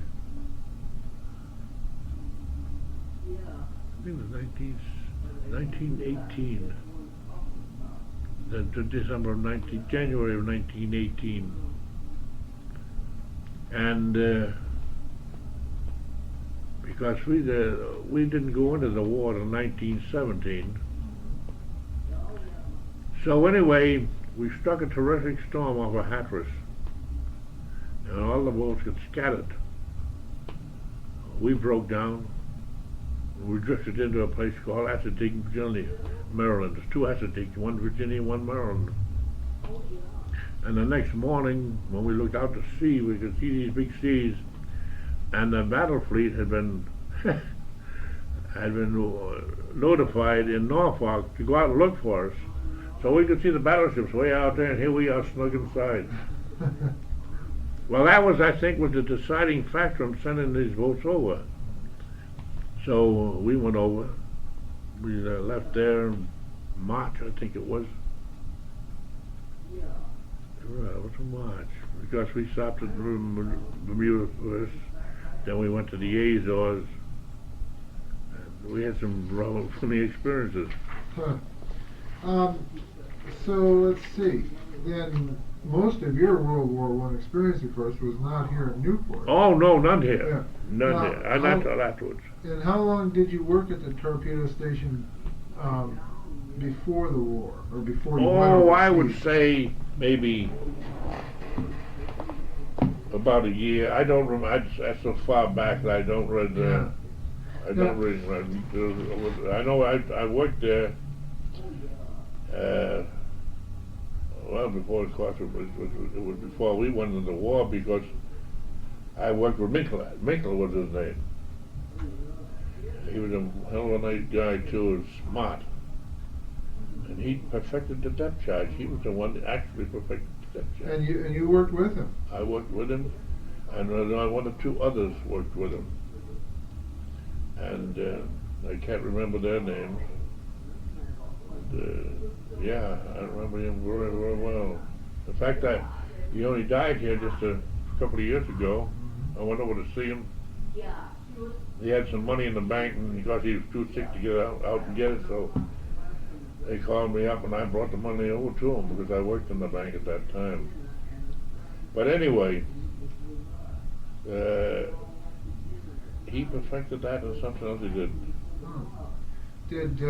Did people who worked at the Torpedo Station live throughout the town, or were they centered perhaps in an area? What do you mean?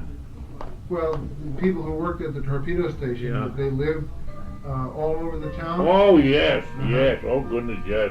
Out of the town, Providence, Fall River, some almost as far as Boston.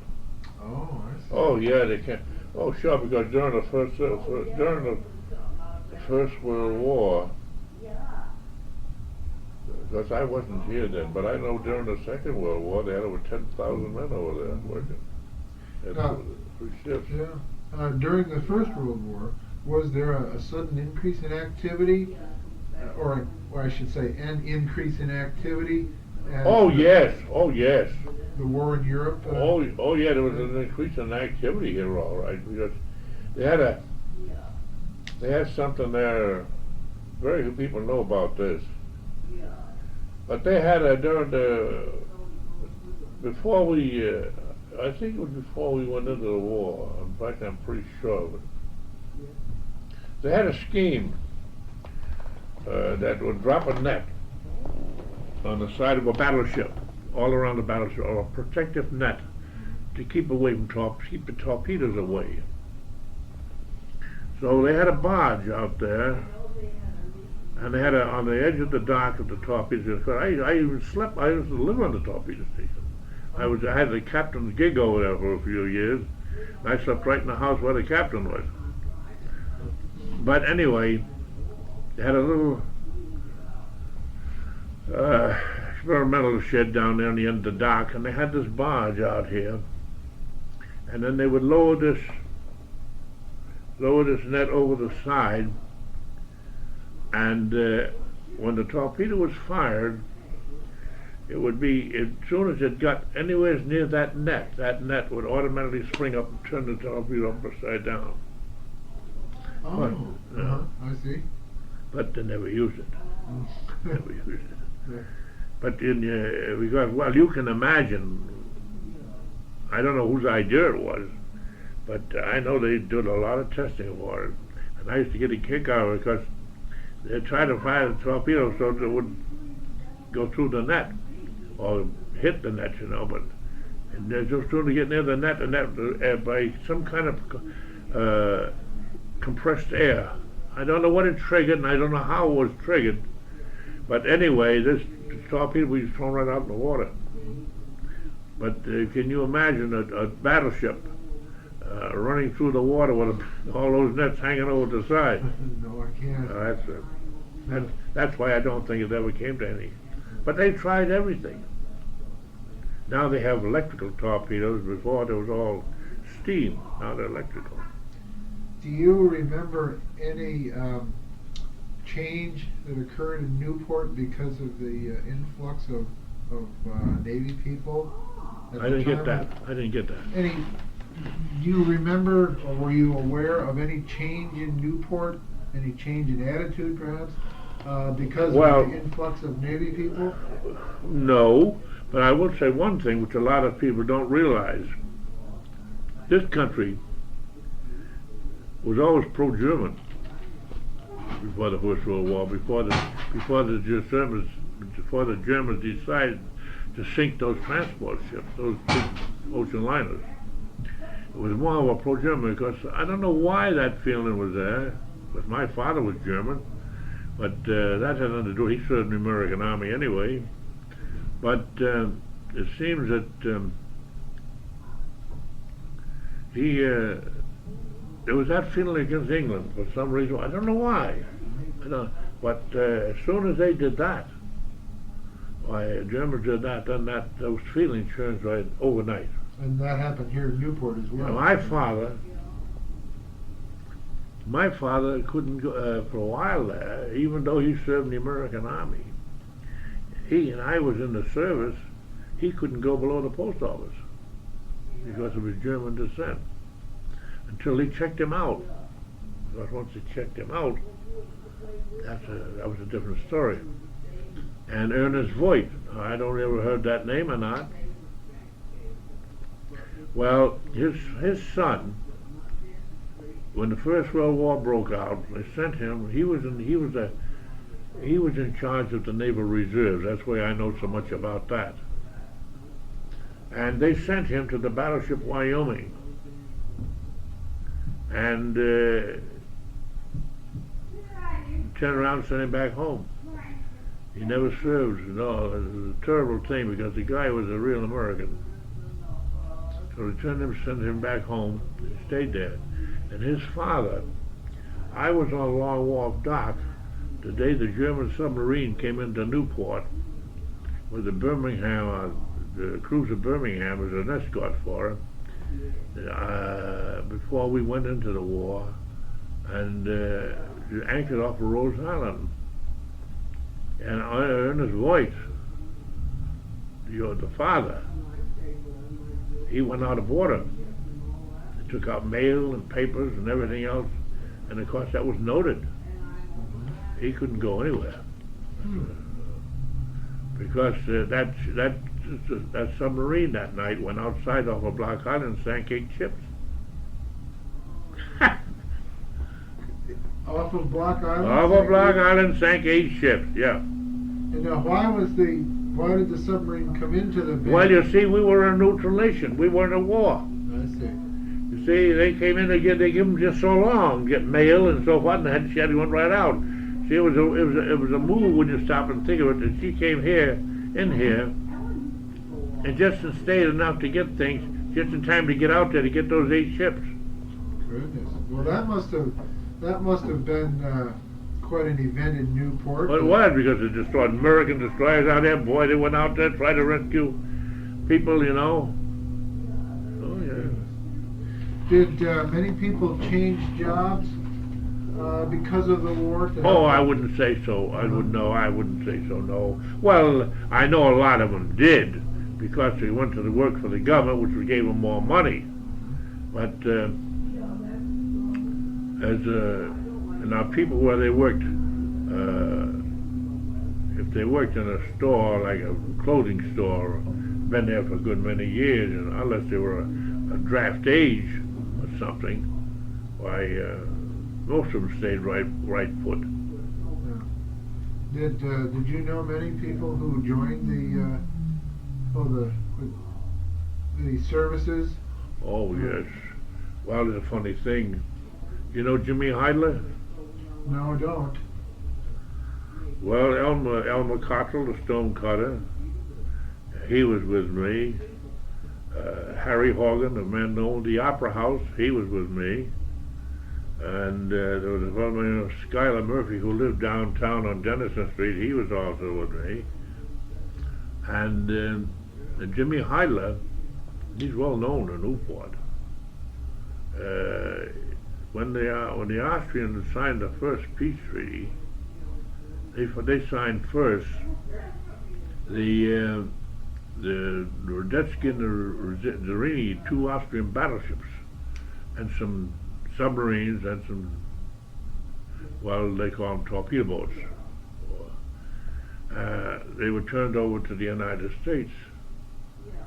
So Jimmy Heidler, I've known Jimmy Heidler a good many years. So we were up in Spalato, in Dalmatia, where the battleships were kept. And we were coming walking down the street with Jimmy Heidler. And it seemed he'd been sent over with a group from the United States to take these Austrian battleships over. And we always made a plan that someday we were all going to go back. Get the group, go back and see that the place was really like. Well, I was the only one that ever made it. Oh, really? Yeah. And that was about, 4 or 5 years ago, I guess. And we went over to the Holy Land for Easter. We spent 4 days in Israel. Now, I'm not Jewish, but the reason I went over there is that I wanted to see some of the country that I was around in during the First World War, parts of Africa and Greece and France and so forth. So that's how we come to make it. And so that it was all in with the cruise. We were gone for 6 weeks. So saw a lot of places. Well, anyway, one of the funniest feelings I had was when we were in Gibraltar, just before we were going to Gibraltar. Well, it seems that when we went over there, the British Admiral they had spotted 3 German submarines in the Straits, right off of Gibraltar. And he came down to a commander that we had and wanted to know how soon we could get ready for action. And they explained it. So we said right away. So when he came back, all the chasers in the group, we pulled down all the lifelines we had, and I had 3-inch anti-aircraft guns on the bow and a bunch of depth charges and so forth. But anyway, so we went out there, and we were going along, and that water was just as smooth as that floor. And the 94, which was what the Elmer Cox was on, I was on the 227, and 94 was over there, and 227 was here. And we're going along, here comes a submarine up right between us. Okay, periscope, come on, look around, down it went. Well, I'm not saying I didn't shake a little, but we went along, we didn't see him anymore, so all of a sudden, on the starboard side, I don't think that's periscope. In fact, we must have been on top of the submarine. I don't think that periscope was more than 15 or 20 feet away from the side of the ship. He was so close that I couldn't press the gun to take a shot at him. That's how close he was. So, submarine went along. I don't know whether you're interested in this or not. And we followed the wake of him, and we blew the stern off him. We got him. So when I went over there on that cruise, that was the only thing I could think about. And that night, the other fella in the sub, one of the subs, was signaling. And you could hear this other guy answering. And we never got any confirmation of it until we were up in Greece. Because they found a submarine inside of neutral territory, which was Spain, which was very pro-German. But we claimed that we had nothing to do with it, but we got notification that we did sink it. So. What kind of homecoming here in Newport? Well, when I came back, there was I didn't have that kind of a homecoming, because I came back when I found out that my father died. So you came back a little early then? Huh? You came back a little early then? I came back around Well, we worked with Herbert Hoover for a while. We were on our way home before that. And he was given a job of feeding all of Europe there. And so we got notification that we went back to Yugoslavia and parts of Italy and worked under Herbert Hoover. And that's when I found out about my father. So they decided to send me home. So when I came home, I came right to New York and then back to Newport. The train station was discharged, and that was all it was for. Were there celebrations though in Newport? Oh yes, they had all kinds, but I didn't see any of those. Uh-huh. No, I see. because I didn't stay out of the Navy too long.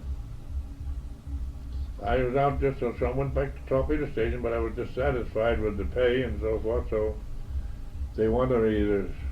Commander Grover wanted me to come back into service, so I went back in, and it wasn't that too long before I went back to sea. Another topic I'd like to talk about is your impressions of the Depression. Well, and how it affected Newport and how it affected you. Well, we didn't really feel that here until it was almost over. Because I was a guardian of a private family, the McCaggs down on Gibbs Avenue, and I never knew there was a depression, truthfully speaking, until after I left there. And then I left there on the first of the year. And the following August, I went into the Savings Bank of Newport. Mm-hmm. So I really didn't have the effects that some people might have had. But in Newport, we didn't. I don't think they thought they would have had it. Well, yeah, but not in the way that people felt it away from here. I don't remember. Uh-huh.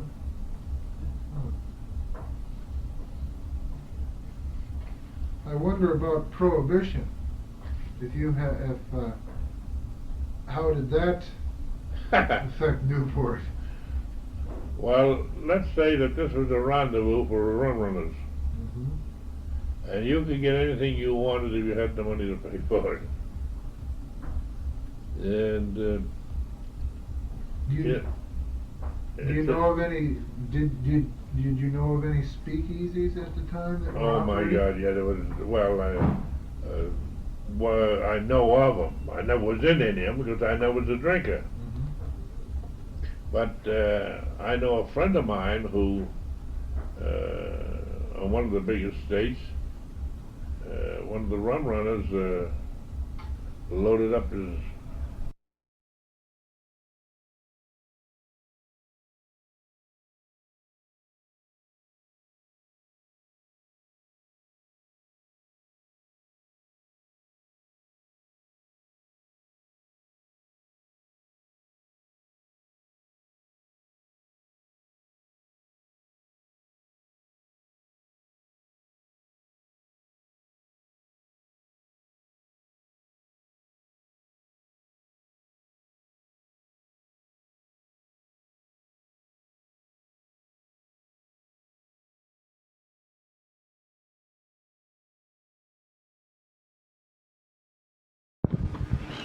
We knew them and they knew us very well, and of course he found out that you had to have the liquor. So we said, I'll get it for you. So I knew he was in, more or less, he knew where to get it and where to buy it and so forth. And he used to get a good stuff, because a lot of that stuff was all watered. You know, they'd get it and water it, but this is the real stuff. But after Prohibition, there was no trouble after it was repealed. Get what you wanted. Yeah. Do you have any idea about the police department? How effectively? Oh no, I wouldn't know anything about that. Uh-huh. Because you see, as I said, I was away so long that I got out of the Navy around I was in a hurricane down in St. Thomas in 1928. And I left there, I was there a year. Oh, and I went from there, I went to the light cruiser Cincinnati, and then I got out of the Navy. I quit. didn't want to stay there any longer, and promotions were very, very slow, and so that's all I can tell you about that. I wouldn't know anything about the police department because I wasn't here. I'd like to talk a little bit about World War II and Newport. Oh, well, that's how I come to go to the Historical Society. They had a janitor there that up and left them flat. And John Hodgson was the treasurer at that time. So he came to me and asked me if I knew of anybody that would take and like to, start a part-time job. In the meantime, the Navy called me back to the Torpedo Station because I'd worked there before, and to work in the experimental department on torpedoes. So that was testing them and so forth, and so I was in the savings bank also at the same time. You were a busy man. Well, it was a case of they wanted me to go. They wanted me to come back in the Second World War. There was I'm getting all around the thing now. Chief Boatswain by the name of Graves, who was the enlistment officer here, knew about me and knew about my service, and they wanted me to come back, but I'd have to come back on a volunteer basis. See, I was the age. They couldn't take me unless I wanted to go. So I went into the savings bank and I saw Mr. Lees, who was then the president, and he said, well, he said, if you want to go, you can go, because he was in the First World War with me too. And he said, you must realize if you've gone 3 or 4 years and we have a man here that's taking your place for 3 or 4 years, what are we going to do with him if you come back? But if you have to go, if you're called and you have to go, that's a different story. Yeah. Volunteer basis. So I never did go.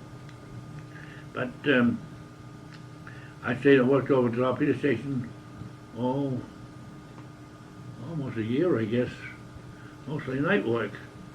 But they had three shifts going. You were in the experimental division? Yeah. And what did you do then exactly? Well, now they take the afterbodies. It was all afterbodies, and sometimes they had also the flats division.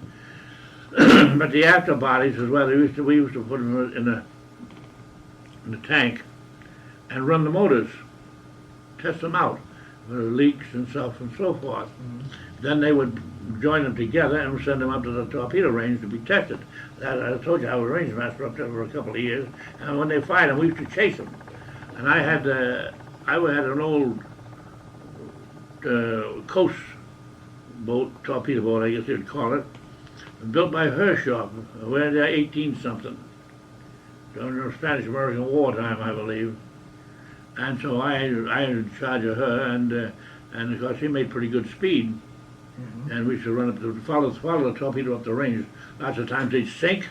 Lots of times they go crazy and they make circles and they go out. I've seen them cut a raft right in half, come out of the water and go on the top of the water and cut the raft in half.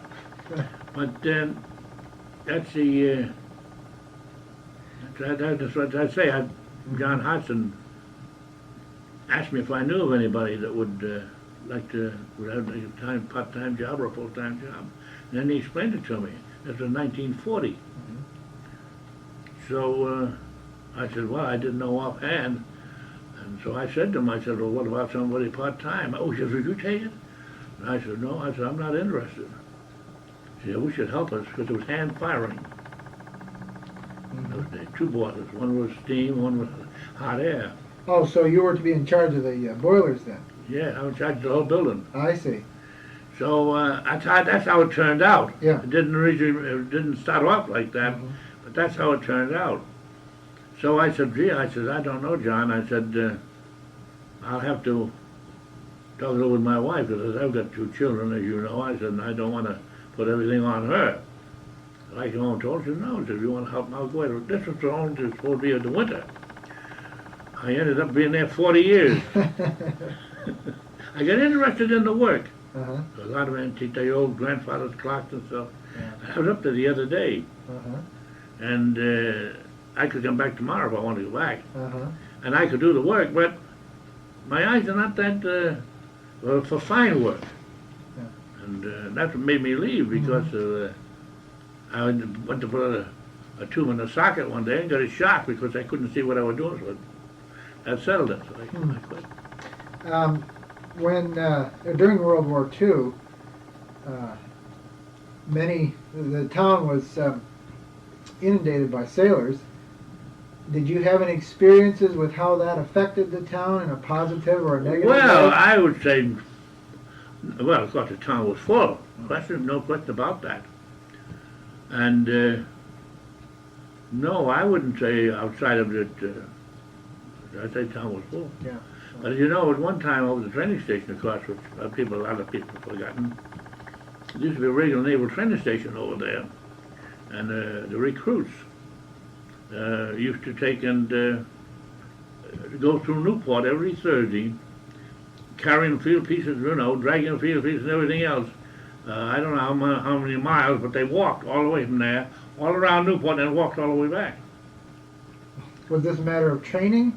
Yeah, it was a Was it a training. training Yeah, there was a exercise? training station there. In fact, that's where I started off across from, and that's where I got out of the Navy at the training station over here. But I mean, carrying these pieces through town, that was a training exercise, was it? That was a training exercise. That's right. The band and all, everything. And of course, we used to look forward to that. And of course, then they broke up that section and sent them down to Norfolk, Virginia, and some out to the Great Lakes. And then, of course, they brought the officer training candidate school here. And you might say you have the same thing right over again, only they're all officers. How long were you at the Torpedo Station then during World War II? I'd say about a year. And how I come to quit, because I asked them in the bank, I said, they've called me back to come back over there to work, and I said, of course I was a janitor at that particular time, because that was at that particular time too, just before that, when they had the Depression. That's when I went in there, 1932, I think, just after they built the building. So I explained it. I said, sure, as long as it doesn't interfere with your work here, you can do this and do that, so go ahead. So I went back. After about a year. Well, one night, we had a terrific blizzard. And the ferry got hung up. There was a tow going through the harbor, barges and tugs, And of course, there's always a great big bight in the line between the barge and the tug. And of course, it goes down into the water. Well, this crazy guy who was running the ferry started to go between that instead of going around him. He didn't realize it. We got caught up in it. So we finally landed at Long Wharf instead of the government landing. Of course, you've never seen the government landing, No. but that was a beautiful spot. But anyway, so I had to walk all the way from Long Wharf to Young Street, and snow was all up to my knees. That decided me to quit because I couldn't afford to let that interfere with my regular work. So I told the boss in the bank, I told him I was going to quit. He said, well, I think you're smart. He said, after all, this is a continuous job. And he said, you wouldn't be able to do it all the time. It'd be too much. And of course, I was in 40s. So I said, no. So I'm going to quit. So I quit. And that's the reason why I quit. I got caught in that blizzard. Boy, that was some storm. Then I'd done idiot running across the tow line. I don't think he realized it because it was so snow and so hot. I don't think he realized that he was running in between the barge and the tug. I never forgot it. During World War II, I know there was quite a buildup of defenses and installations and whatnot. Oh yes, And, yes. We had 16-inch guns over here at Fort Wetherill, and down at Seaconnet, they had 16-inch guns down there, and the beach battery. We also had a lookout here on Davis's Point, not Davis's Point, but the point out here. I can't remember the name Brenton of that. Point? Brenton Point? Yeah, Brent Point. There was a big house there at one time, right on the corner. You know what? You know what the state now has a park Yes, there. I know of the house. Well, the house, yeah, and I also know the name, but I still can't remember it. They were there all the time, these were rich people, and then when the government took over the house, and there was a lookout station for, for the patrols, and they would be up at the top there, those guys would look, with glasses all the time, and they had a battery there, and if you notice, you go around and get out, you'll see cement plaques on the grass, that's just above the water's edge. I've seen those. Well, that's guns, gun mounts. Then, just down below that little farther, where the country club is, used to call it Taylor. We used to have a little golf pot, what do you call it? Golf links of his own. Well, in that particular section, which was right alongside the country club, there was a hidden battery in there. So you couldn't go around the drive. Oh, is that right? Oh yeah, you had to stop. You couldn't go around that section. You could go around the drive, but not in that section. Like if you went around, where the life-saving station is on the point. Oh, where you go around the drive, the Coast Guard station there? Well, you could go as far as that, and then you'd have to cut through, but you couldn't go around. Oh, yes, Yes. Were you aware that all of these defense installations? Oh, yes, we would do. No, Yes, because I was on the night patrol around there. There was the manager of the Metropolitan Life Insurance Company and myself. We were up there. We were volunteer police duty is what it was. So that was our beat. Was around there. All around the all around yeah. We saw. I forgot what our nose was way in the night anyway. And because at that time, the German submarines were out there. They were some of them had been landed at Long Island on the beach, but as far as we know, none of them landed around here. And that was your duty to That was our duty to patrol keep the an eye coastline? to patrol the coastline. He and I. Now, were there many other Newporters who Oh volunteered yes, for this type of auxiliary activity? police they call them. Oh yes, a lot of them. Oh yes, because they were all different shifts. During the day, no, it was only at night, because you see, the Army was there during the day, and of course they had that one sector there where this house and where they lived and where they had a lookout station, and of course the guns on this before that, and they had machine guns around there, and they had their own electric light system. There was a little shack that's all disappeared now, where they had where they supplied the electricity for all that in case anything happened to Newport. They had their own electricity. Excuse me just a minute. Sure. This is what happened when you take water pills. Yes? I don't know whether you remember it or not, because Newport Harbor used to be frozen over in the winter. 1917, I came home on leave from New York, and I was supposed to go down by the New York boat. Used to leave here around 9 o'clock at night, but I had an awful job getting down from Fall River into the, cut yourself through. So God knows what time they got here. Finally, I don't think they left here when they got here. I think they stayed here because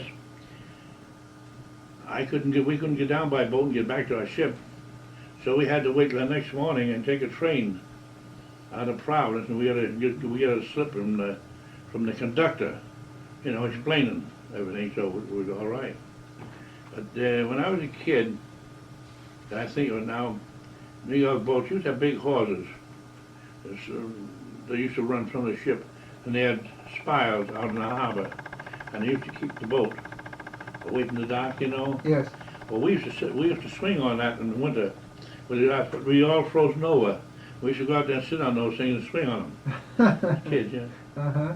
That was quite young in those days. I just happened to think of that. Huh.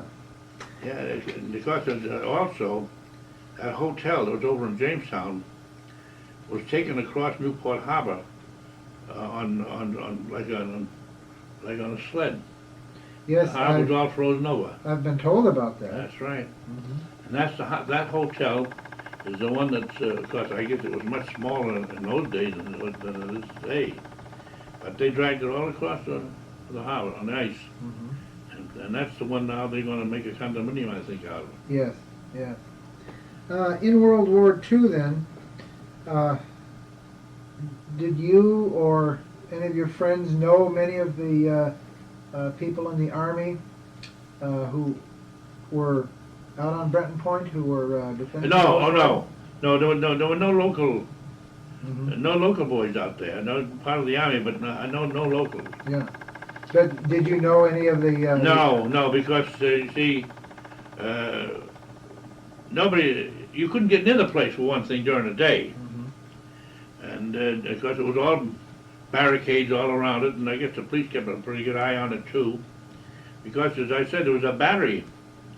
As you come around the point, and you go by, going around, right, as you go by the house, there's a road, and then up the road was the stable of that house, which is now some kind of a museum or something, I believe. Yes, it's planned for that. Well, just the other side of that is where that battery was. Mhm. You couldn't see it, but there's a lot of bushes up in front of it. Right. But then I think then there's a road that came up between the Taylor's Golf links there, and then the country club. There's a road that comes up there. It came right out to the Ocean Drive, but you couldn't come through there because that battery was right there on the corner. Uh-huh. You had to go out. Yeah. You go around and then come back on the drive. You always have to go down this end of it. There was nothing. Uh-huh. But over around also around Secundit, battery there, 16-inch guns. You passed them as you went down to the point on the right-hand side. You couldn't see them from the street. And then over on the left-hand side was a battery of either 5 or 6-inch guns. I don't remember which. Also on that side, but you could pass through that to go down to the point. I see. Because people lived down there, so they couldn't very well close it off. Mhm. Fishermen and so forth. How were people like the fishermen or other industries here in Newport affected by the defense buildup? Do you recollect? Well, any, I wouldn't say that. That as far as I know, and you mean the Second World War? No, I Yes. don't. That didn't. That had no effect on the fishing industry, or that I know of. Mhm. But because they used to set their traps out here, and they used to come into Newport, and of course Long Wharf was still in existence because the New York boats were running. Mhm. Yeah. Yeah. They were running, and they used to go down every night. None was ever shot at or anything that I know of. Yeah. All of these defenses, did they give you and the people of Newport a sense of security? Well, I would say so, Mhm. because after all, these submarines are they were off of this coast. Because I'll tell you an incident that happened. This was during the First World War. The German submarine, General U-boat came in here. I think I remember told you about that. Yes. Yes. When they went out and sank 9 ships. Right. Well, they remembered that. And so this whole coast was pretty well patrolled, along with the Coast Guard. Of course, the Coast Guard, the Coast Guard station in those days was over down here off of Ledge Road, around that area. Mm-hmm. It wasn't where it is now. Yeah. It was down here. And they used to have night patrols every night to patrol the drive.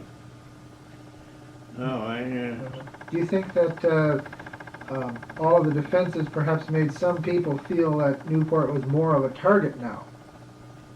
with more of what? More of a target now for... Well, I think that they feel that way now. Mhm. But because now with the missiles and stuff, and of course, the base out here, as we call it, of course, we had a lot of ships out here. Up until just a few years ago, through they call it an economy move, but it was actually politics. that pulled the Navy all out of here. We had some 30-some odd ships, I think. And of course, that's a target for any missile. Well, now it's not that way, but they are beginning to come back. Yes. So I would say, yeah, I said that does make people nervous to some extent, but not to the extent that they don't want them. I wonder if you have a particular memorable story from your year at the Torpedo Station. Well, During the Second World War. no, No? because you see, most of mine are on shifts, and I worked in the one department, and that was the experimental department. But I told you about the First War with the depth charges Yes. and stuff. So, Yes. but this was inside the factory, and all tanks. Because most of the men I worked with, I knew for years. Were all large members or something like that.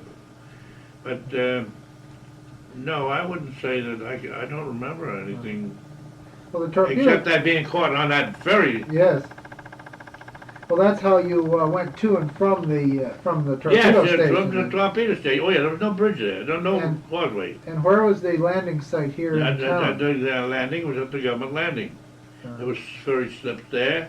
I'll tell you, if you've been over to, they call it Gold Island now, and of course to me there's a lot of memories of that place, but right down there on the docks where they have a pub, where they have somebody else, well, just outside of it, there's a little shack there, security shack for the people that live down there in those. Yes. Just out on the side of it was where the slip was for the ferry. Oh, I see. Now, there was also a slip a little farther up. They built for an emergency. Well, there was also a slip where, across by Bridges Wharf, around that area. My memory is not too good for that, but I know they had a couple of slips there because they had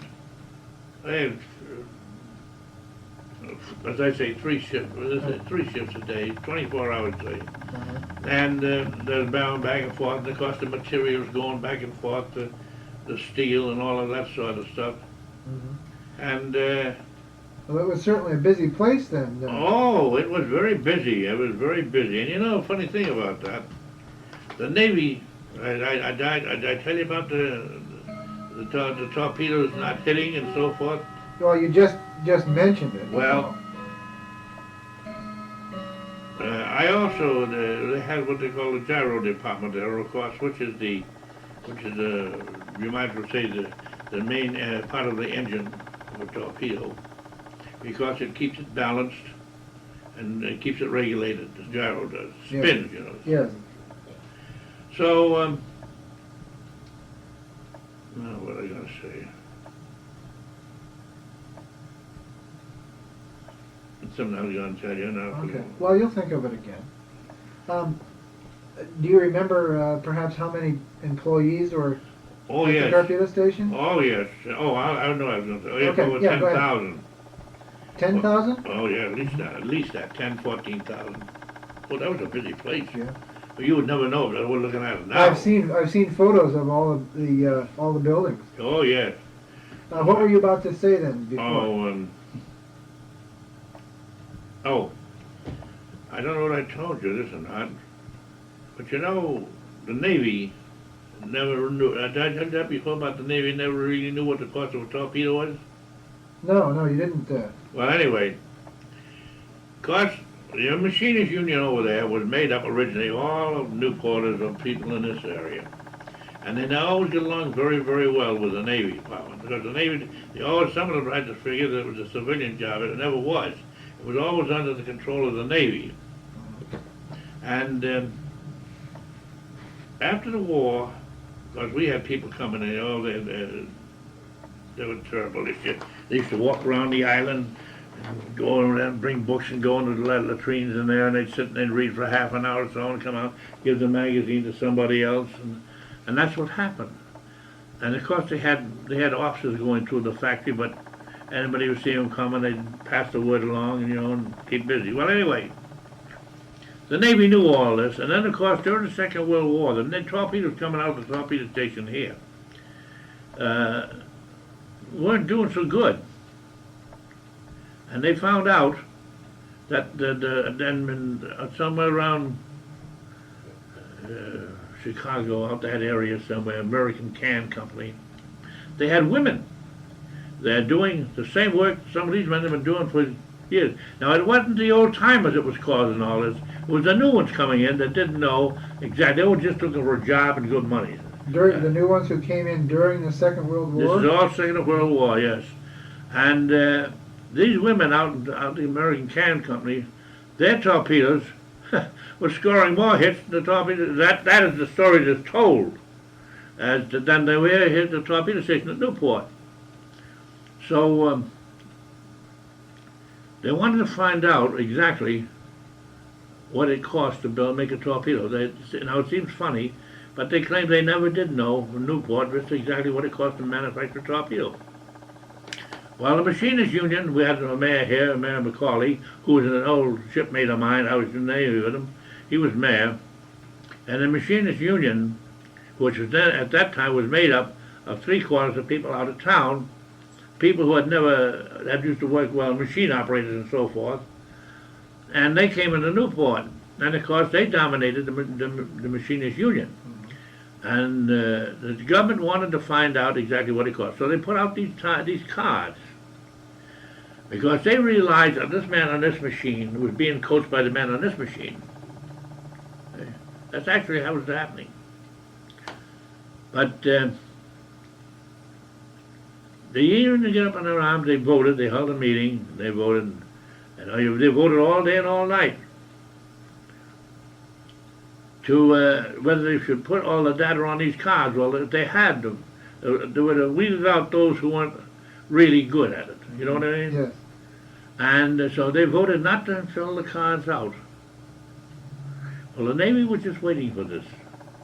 Because I remember when I was in the Navy how they talked about the torpedo station. So anyway, they decided they weren't going to make out these cards. So the Navy told them. Oh, well, in fact, I think the Navy was tickled that they didn't, because they wanted to close this place. So they refused to make it out. So they told them again. No, we're going to make them out. Boom. That was the end of the torpedo station. The Navy then closed it? Closed it right down. Gave some of those who could retire were retired. Those had the chance to retire were transferred someplace else were transferred. The rest finished. Now they were really looking for that. And the you Navy. You think the Navy wanted to close it? They absolutely did, yes, of they the did. performance of the torpedoes. That's right. Because they couldn't, you see, they were the gang that came from out of town were all what you'd call dyed-in-the-wool Union men. And maybe I'm being a little unjust about all this, but anyway, that's the way it appeared to me. So they just, everything, instead of, when the Navy issued an order, they would send a committee to Washington. The Union would? Yeah. And have this thing more or less take the power away from the Navy and have it and run it and put it into civilian hands. So, well, anyway, as I said, Yeah. it's the Navy just closed it right down, and Do you remember in what year that happened? no, I'm afraid I can't. I know that wasn't too long after the Second World War ended. I know that. It wasn't too long afterwards, but I just can't remember the year. And the funny part of it was, a little anecdote, the boss, who used to be in charge of the gyro department at the old torpedo station, who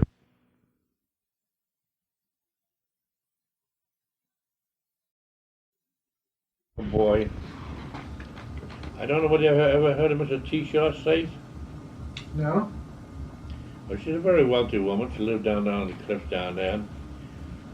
And every Thanksgiving, all the paper boys in Newport would treat her to a Thanksgiving dinner up to the Masonic Temple on School Street.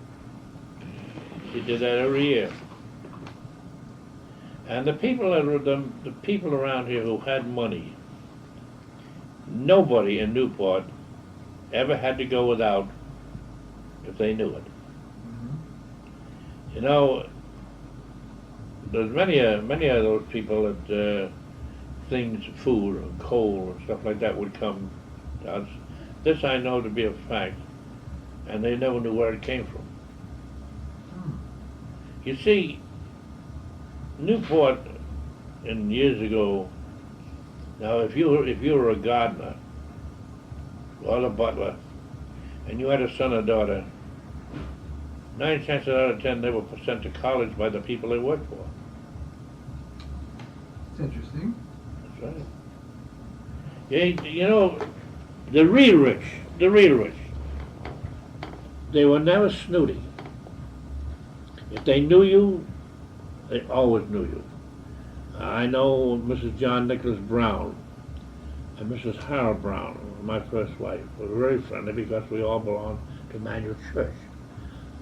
But they were very friendly because of my first wife's grandmother. Her husband died, and my wife's mother died, and the grandmother was left to bringing up 2 girls.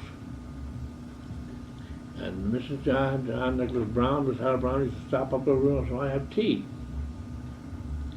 When her mother was living, she worked in the Daily News.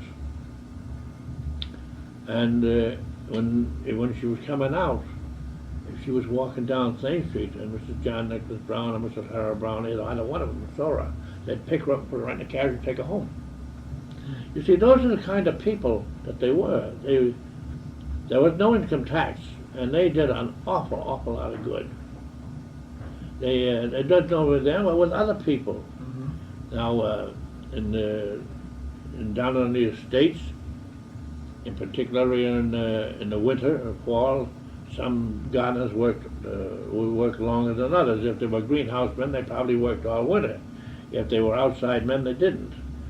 And the bins were always filled up full of potatoes and things of that sort. And the families in the house always saw that they didn't want for anything, such when holidays came around. Those people did an awful lot of good for Newport, a lot more than people ever realized. And the same way when Billy Vanderbilt, when he was governor, he lived out in Portsmouth. That state out there, he had a lot of people working. They had egg rolling at Easter for the children. Christmas time came around, there was always turkeys. I know he belonged to an organization that I did, a veterans organization.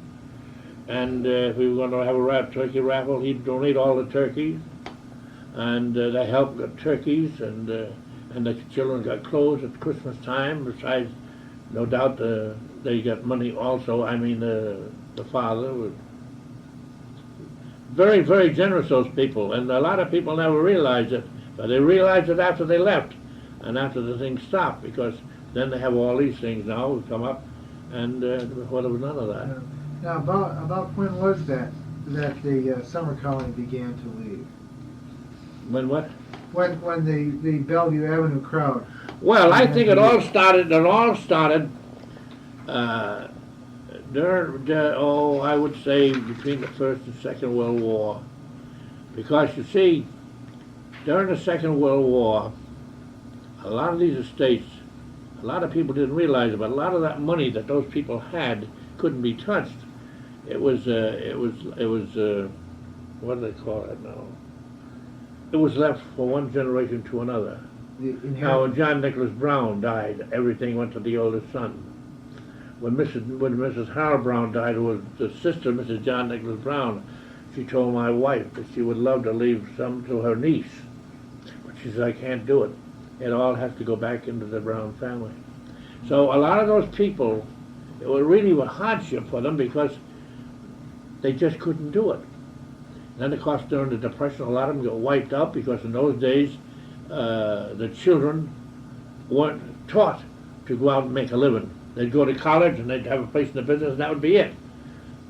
But after that depression, the first thing you know, the boys were going to work in these rich families, and so were the girls, because they told them, one father told his son, he said, you see what happens. He said, this is only just loaned to us. So now we don't have it. So now you've got to go out and earn it. So all these rich sons, boys started going into business. And the girls too. Learn something besides depending upon the money, because of how easy it was to lose it. So, yeah. So Newport, do you think Newport suffered then when the rich people stopped coming? Definitely. We look at all these estates. You see,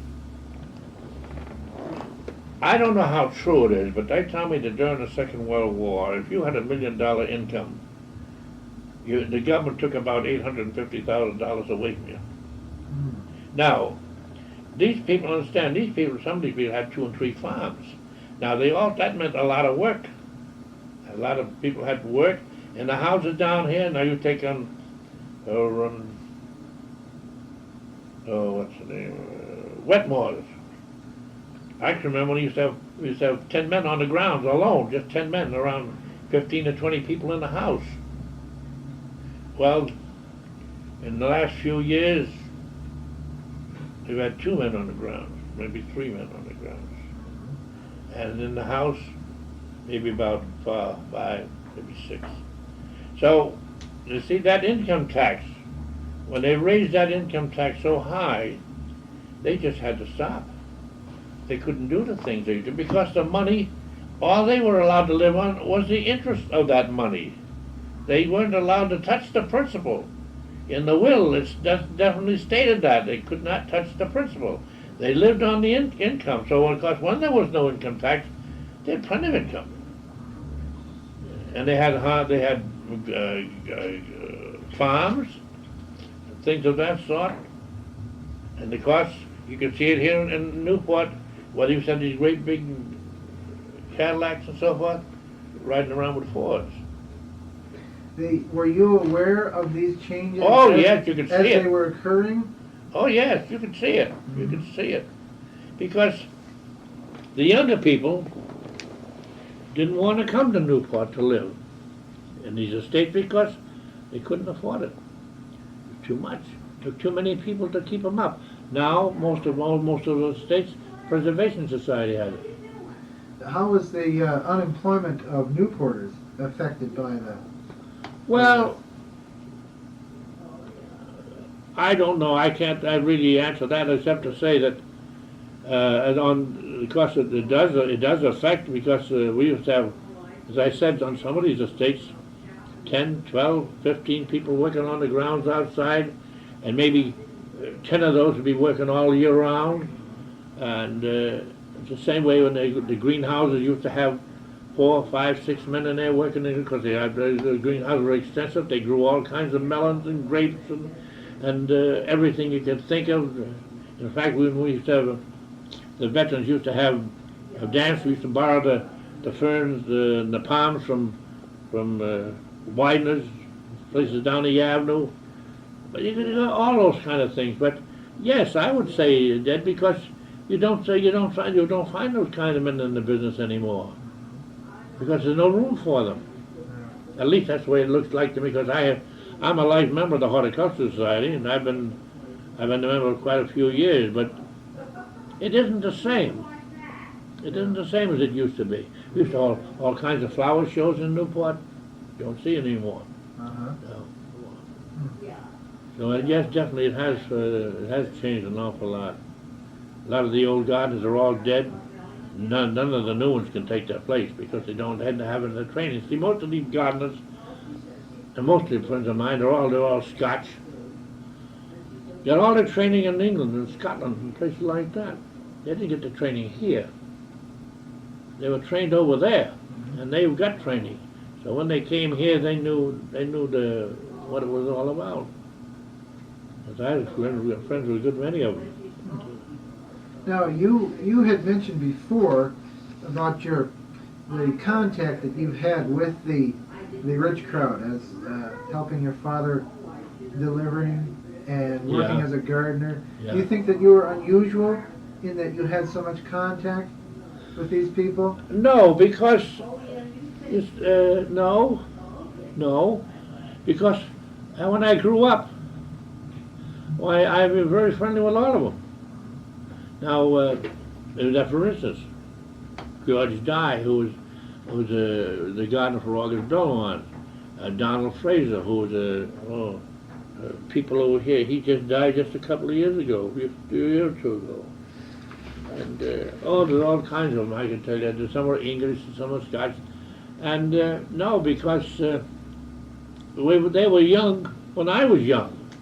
And not as young as I was, but when they were, say, 45, 15, I was about 30, something like that. And of course, that was no difference there.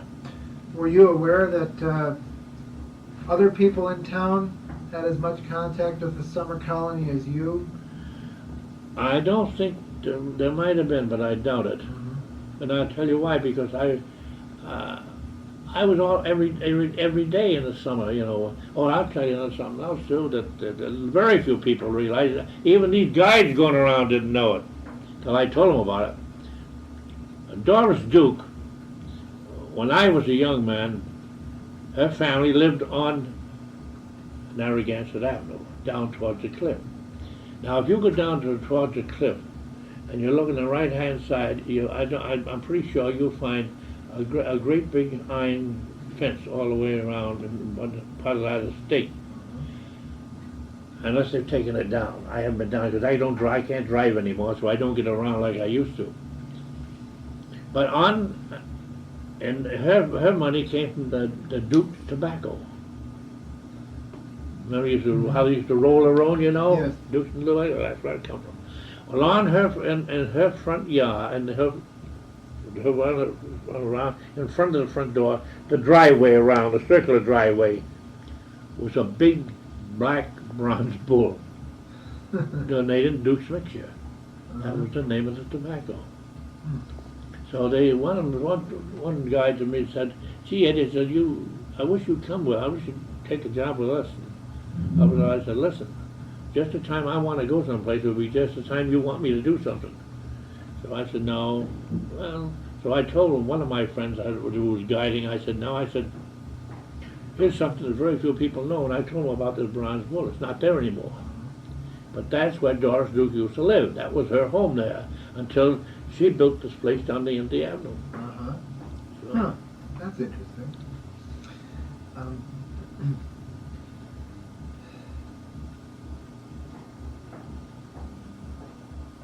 Do you have any idea about how many of your friends and neighbors worked for the summer crowd? well, you mean the people down the avenue? Yes. No, I don't anymore, because you see, I've been away from there a long time now, and I do know some of them, but I can't recall their name offhand. Well, I meant when you were working for the Avenue people, were there was it common for other Newporters? Or Oh many yes, other Newporters? oh yes, oh yeah, because you see, because I was very young, and the only time I really worked for anybody that had any money was when I was a gardener for Mrs. McCagg, and they were the King House up here on the Senior Citizens Building. Yes. That was her brother's home, and I guess she lived there too for a while. Mrs. McCagg, she was a King. Uh-huh. Yeah, I can't. No, I don't know any more than that. Because as I said, most of my friends, the people that I knew, the gardeners, most are all dead. Most all of them. Mm-hmm. Now, what do you remember about the Hurricane of '38? The Hurricane of '38? Oh! That was quite an event here Yes, in Newport. that was quite an event. And I was working in the Savings Bank of Newport then. And Lots of water came almost up to the door on Washington Square. In fact, I had to take some of the help out the back door and in my car and get her home. I don't know how I ever did it because all the way down there were trees coming down all over the place. But The hurricane was completely unexpected, I understand. well, it was unexpected. But I'd been in hurricanes before, so I was down when I was down in St. Thomas while I was in the service. In fact, I went down there from Newport, and I was in charge of the Navy Yard down there, and that was in 19.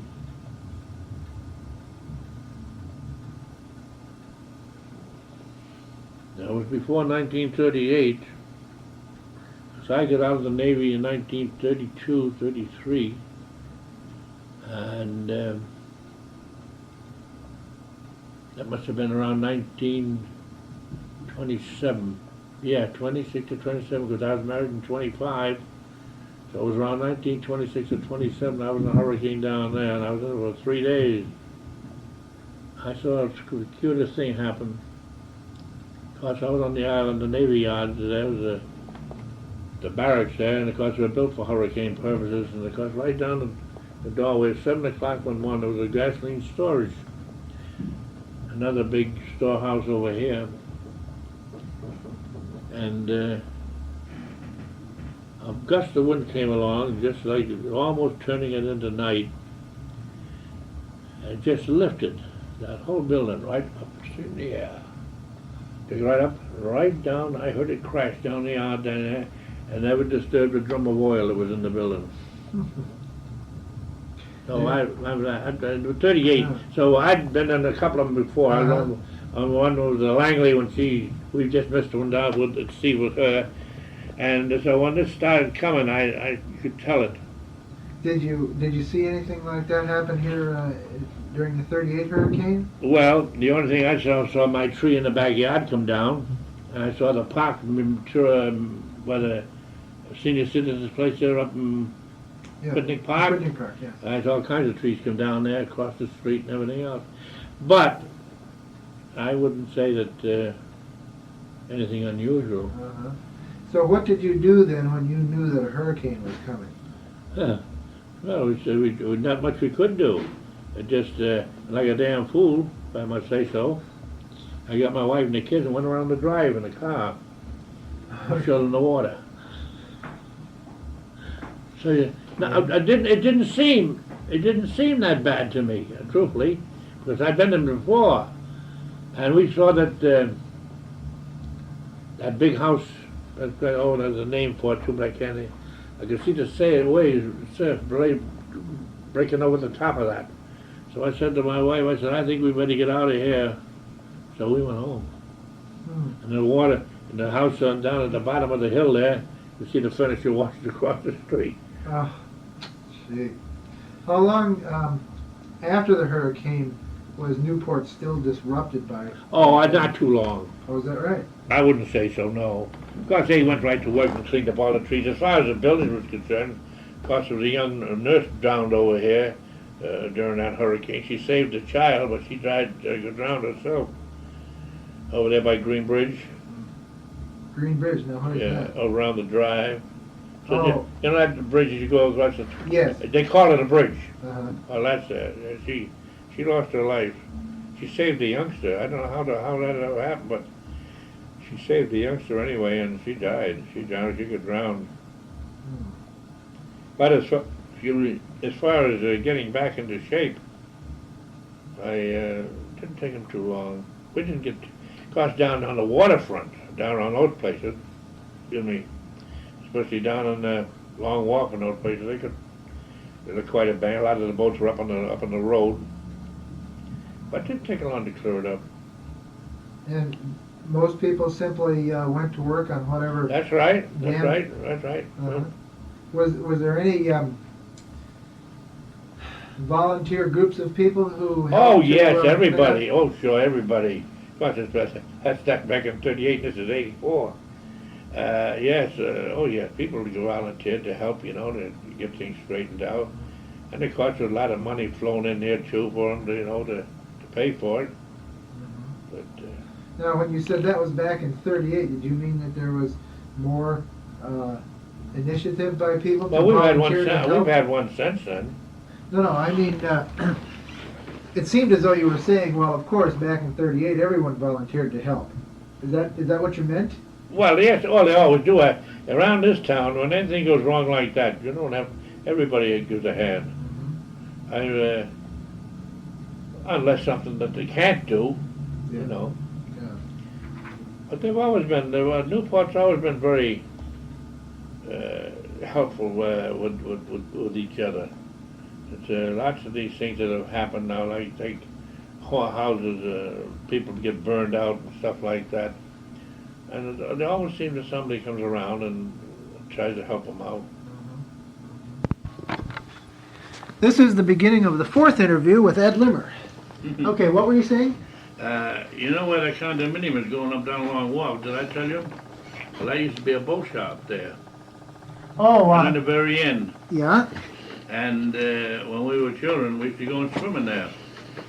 And I can remember the old guys sitting there in the chairs in the sun, you know, with the beards, and they had a regular slant where they used to pull the boat, this is small boats, you know.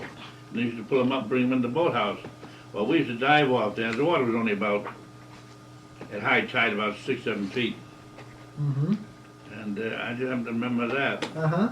Yes, I remember you had mentioned before many things about I Long Wharf. thought I had. I wasn't quite sure. Yeah. Well, one of the things I want to talk about now is Prohibition.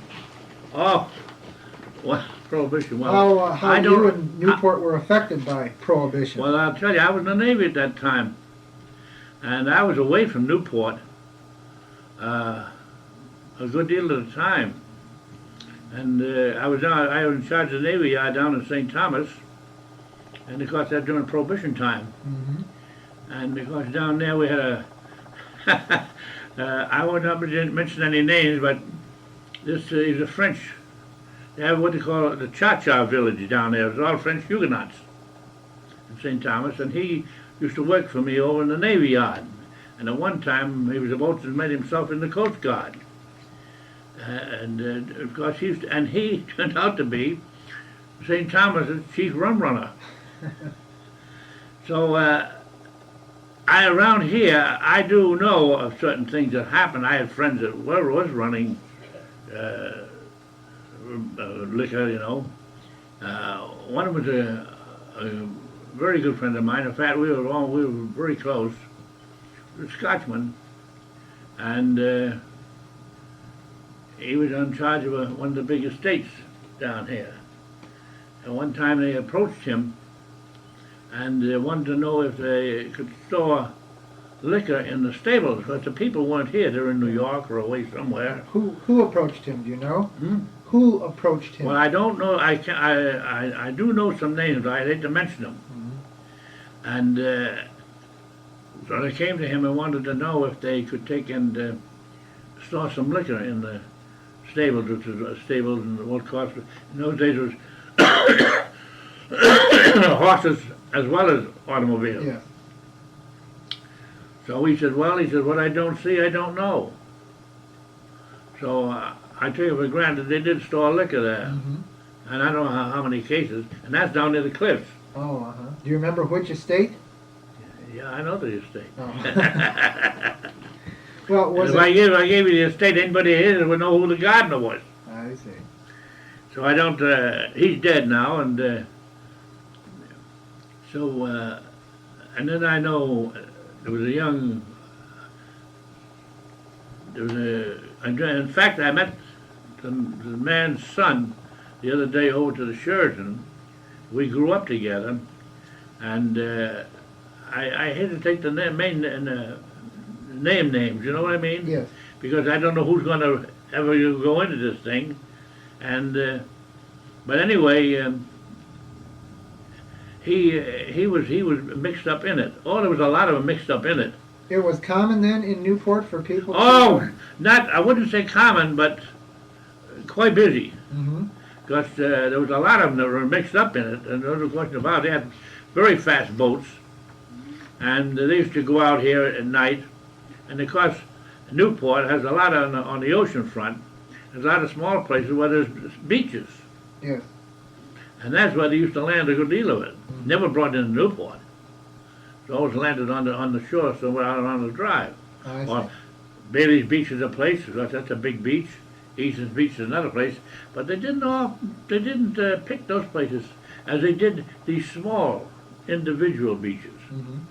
There was a beach down there off of Marine Avenue that was illegible. And there's a lot of, I can't remember all of them. Then there was, of course, there's another one around the drive. You know what the Green Bridge is, what they call the Green Bridge Yes. around there? Well, of course, they used to come in there, too. Uh-huh. But mostly, it was all transferred out at sea. And then they would bring it in and land it. Were you aware of any speakeasies around town? Speakeasies? Sure. Oh, God, yes. And a lot of people used to make their own. But there was a lot of speakeasies. I know there were speakeasies because I said I was in the Navy and I was away a good deal of that time. In fact, it was past, I believe, when we were overseas anyway. And I don't know. I can't come up offhand with any names on that because I don't really know them. But I knew that there were speakeasies in Newport. Yes, yes. After the repeal of Prohibition, how was Newport affected then? Oh, well, it used to be affected quite a bit because everything opened up. But you know, talking about Prohibition brings back something. I was 8 years on destroyers. We were in Guantanamo Bay, Cuba during this particular business. And at night, they used to come down from Caminera, the Cubans, with boats, and they would come alongside of the destroyers. And of course, the old destroyers had chief petty officers. The chief petty officer's apartment was above. The other petty officers were down below. We had our own quarters, and there were all portholes in those days. So they would come down around 11 to 12 o'clock at night, and the guy on watch generally knew they were coming, and they would come alongside in the porthole and pass it in. And on my bunk, I think I had 2 cases of liquor in the bottom of my locker, and I never drank. Uh-huh. But I had 2 cases of liquor put in the bottom. Then we had these bottom boards. They would sat on top of it. On the bunk? Under the bunk, see? Yes. We had lockers. And in these lockers, of course, were what we call bottom boards because of the moisture around the keel or around the bilges or something like that. But anyway, the liquor was passed through the portholes to the people who wanted it. And they would store it in the locker, not only mine, but a lot of others. So I used to sleep on a lot of liquor. But and then we'd bring it in. I never saw it leave the ship. To be truthful about it, but I knew it was on there. Right. Oh yes, it's. Now in Newport, did the people who had been running the liquor, did they continue then in the liquor business Oh no! after Well, the repeal? that I wouldn't know, because as I said, I was away from here a good deal at that time. Were you away then? Oh after yeah, I was the in the repeal? Navy. I was in the Navy. No, I mean during when the amendment was repealed. Were you away then? No, I was here. Uh-huh. I'm pretty sure. When was it repealed? Do you remember the year it was repealed? No, I don't. Oh, I didn't bring my information with me. I'm pretty sure I was here. I'm pretty sure I was here because my first wife, her grandmother, had to have. She was doctor ordered so much liquor a day, which is quite elderly, and I guess she probably had a little heart trouble. I don't know, but we lived with her, so that's why I know. A wonderful old lady, and it was prescribed. Well, there was one place in Newport that we knew we used to get it from. This was during Prohibition. And it was a store on Thames Street, And the people, the proprietor lived up on Golden Hill Street, up where I lived.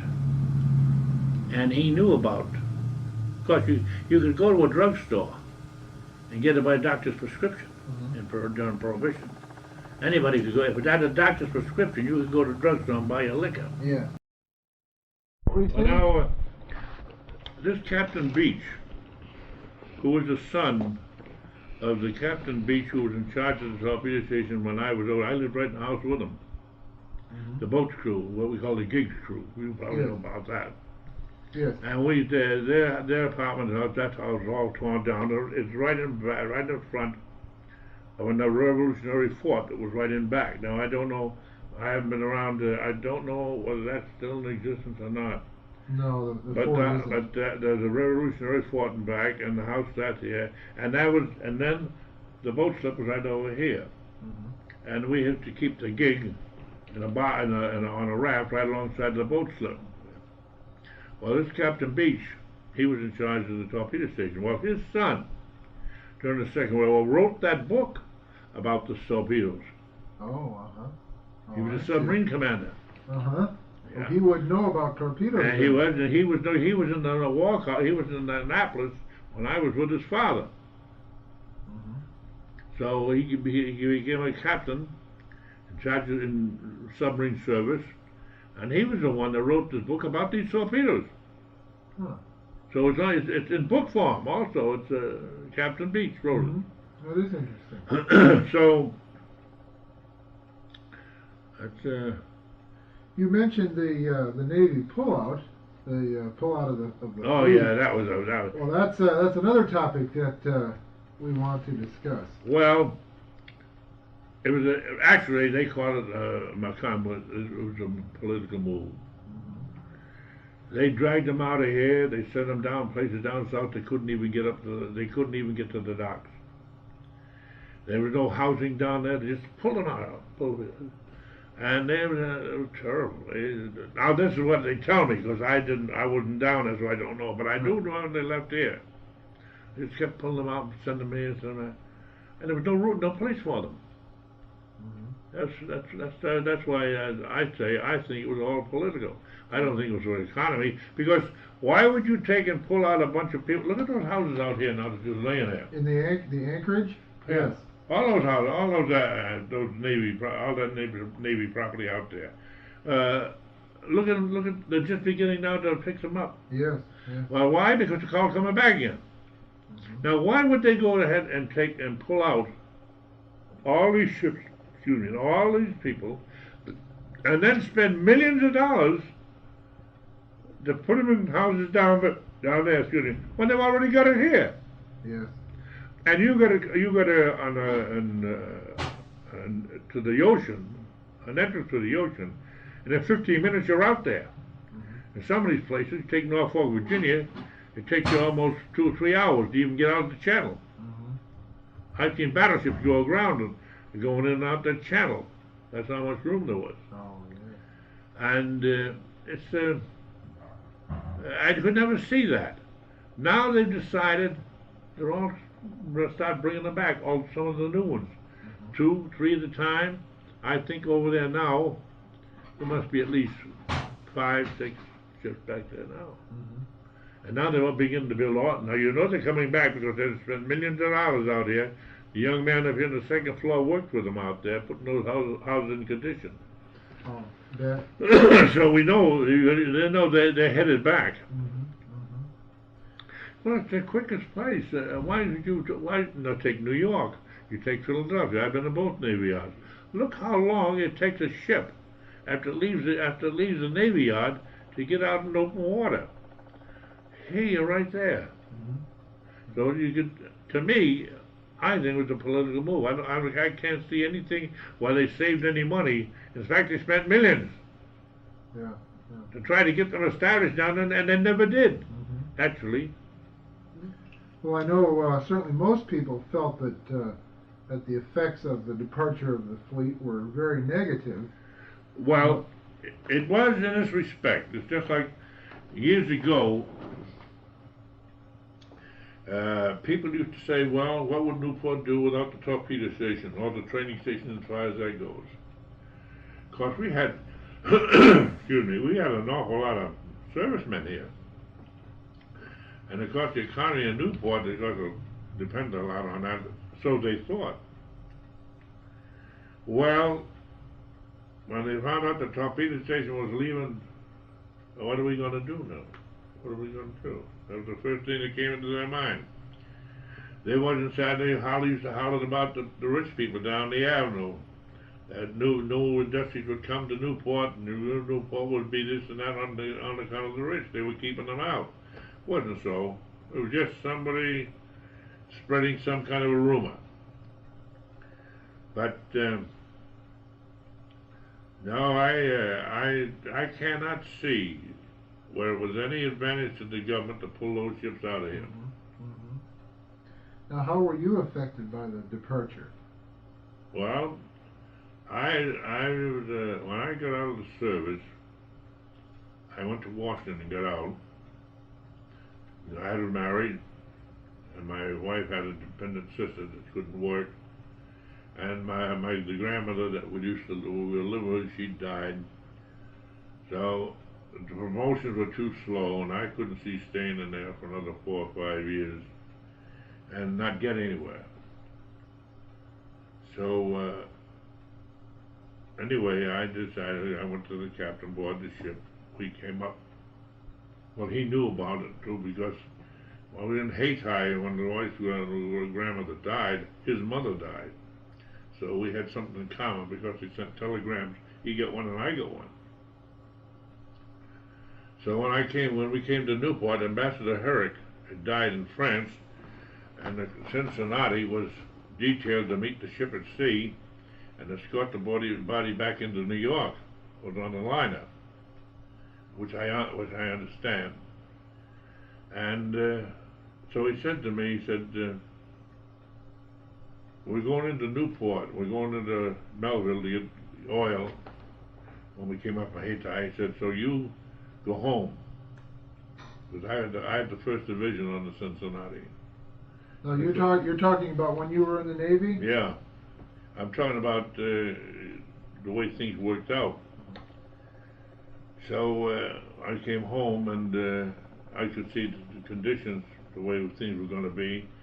So that's when I decided I went back to New York and met the ship, and then asked permission to go to Washington, which he granted. He didn't want to let me go, but he granted it. So I went down to Washington Navy, down to the Navy. And that's when I came home. But now, when the fleet left Newport in the early 70s, how were you affected by that? oh no, not then. No. Oh, I know. I was trying to tell you. You're talking about around the Depression, things like that. No, how was that now? Do you think there was a positive aspect to the? Oh, I know that. Yes. Well, I tell you, when the Navy pulled out, of course, everybody got a little nerved up. Same as when Torpedo Station closed. How would they get by? Well, you see, they decided to make a tourist place out of it. That's what started going after the tourists. When all these places closed down, because the people in Newport had nothing else. There were no other industries. There may be a little at the gum factory out here, something like that, but there were no big industries at all. So that's what they started into the tourism. Of course, now you can see what's happened since then. Yeah. All these condominiums and lodge, you can't even get by even in the winter in the car.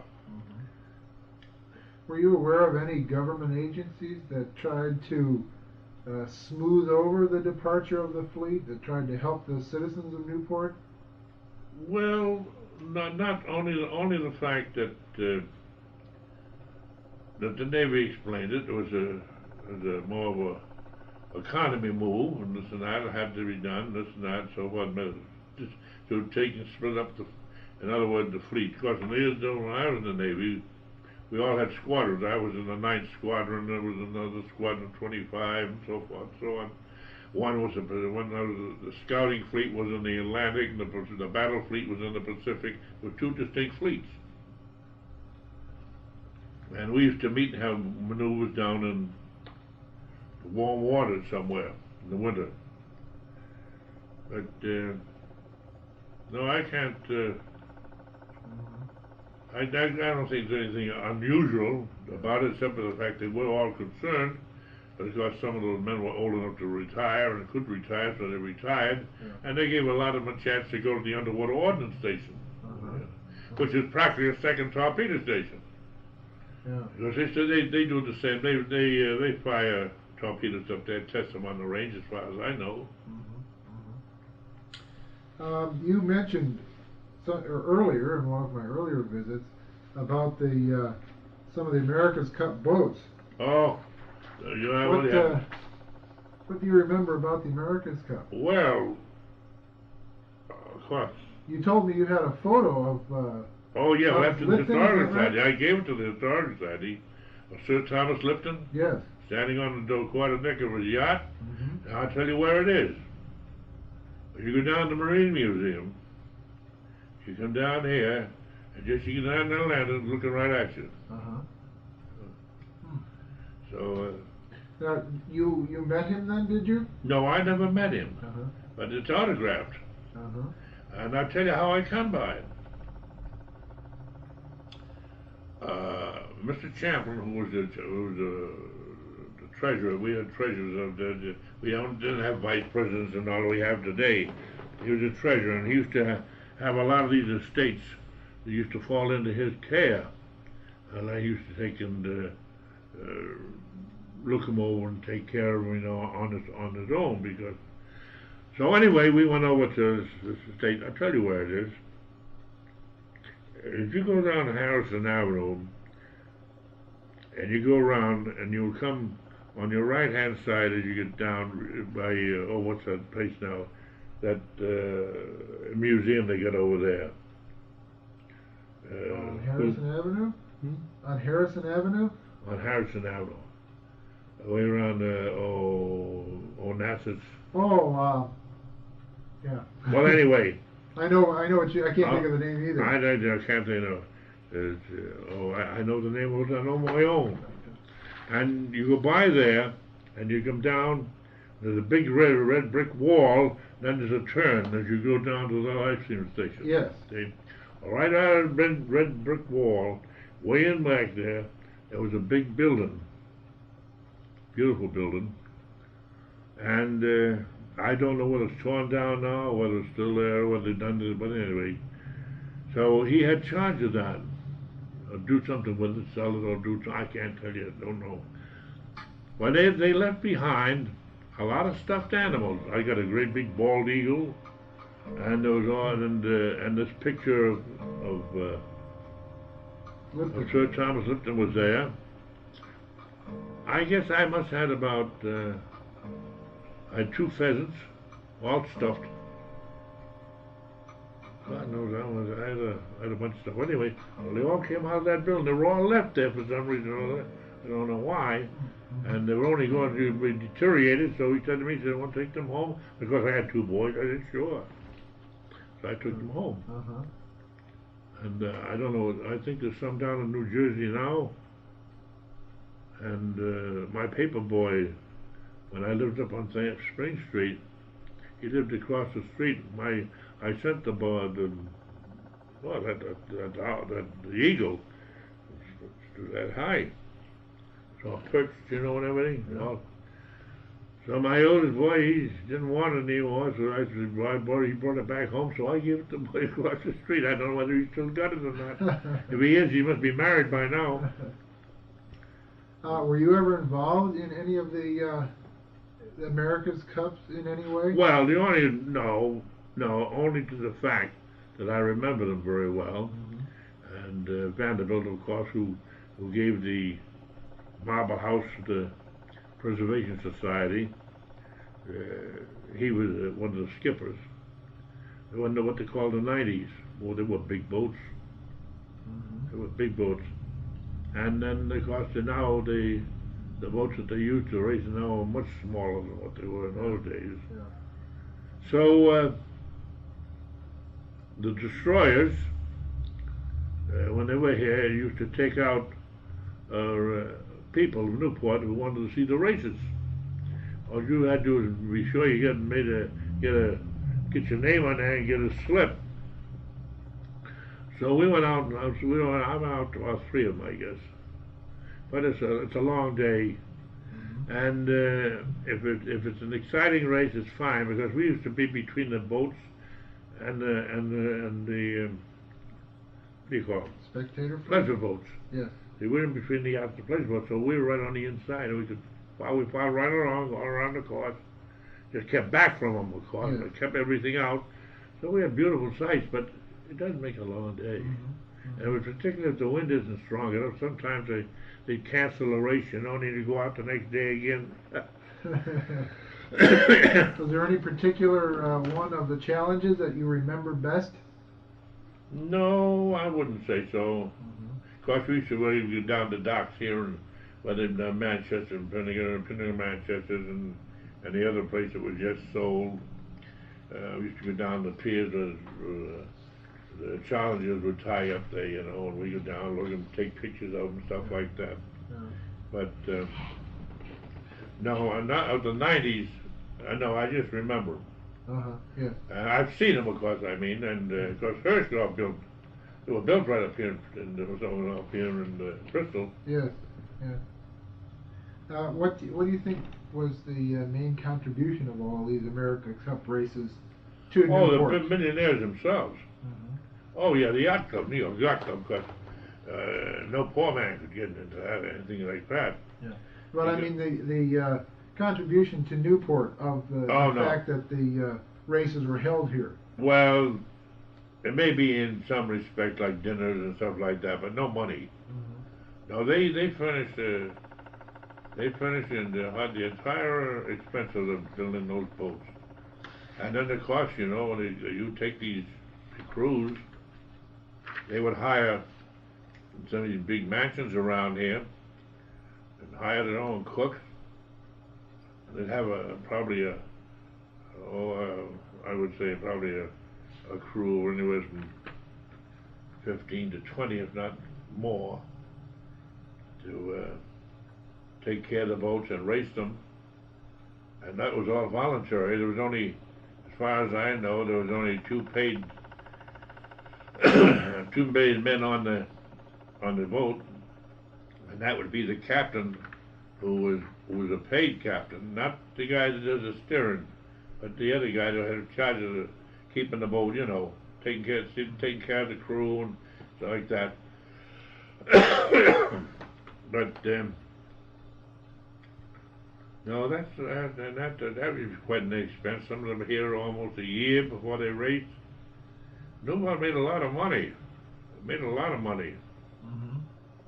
That is restaurants but you know, like everything else now, they lost the cup, and there's a question on how they lost it, but I don't know too much about that. A lot of people asking a few questions, but I think that they lost it. That's the way it goes. Yeah. Do you have any particular feeling about living in a city like Newport where these kinds of events take place? No, of course, I was born here, born on the Point. The only thing that makes it damned uncomfortable, excuse my English, to get around here when these things take place. The traffic is terrific. Yes, It's awful. Uh-huh. Another thing is, they have a habit when those things come on, they raise the prices on the restaurants. And they're in the same way in the rooms. If you want to have a room in the house, or if you want to rent your room, hotel prices went sky high, and people who have the money will pay it. That's about what it amounts to. Then we used to have years ago. We had them last time, but not so much. But when the '90s used to race, used to have a big, like the New York boats and those stuff like that. They'd come from up the Sound, and they'd come from around Newport, and I got up in Boston. There'd be all kinds of boats out there, all sizes of them. They'd pick them up down, hit the docks. And the last time we had this race here, Yeah, one of the ocean cruise ships there. Yes, yes, I know. I want to talk about the Newport Ferry for a moment. Well, Did you ever take the ferry? oh Lord, I used to Newport- be on that ferry almost sometimes every day. You see, when I was in savings bank, I used to carry registered mortgages, you know, like now in Jamestown, and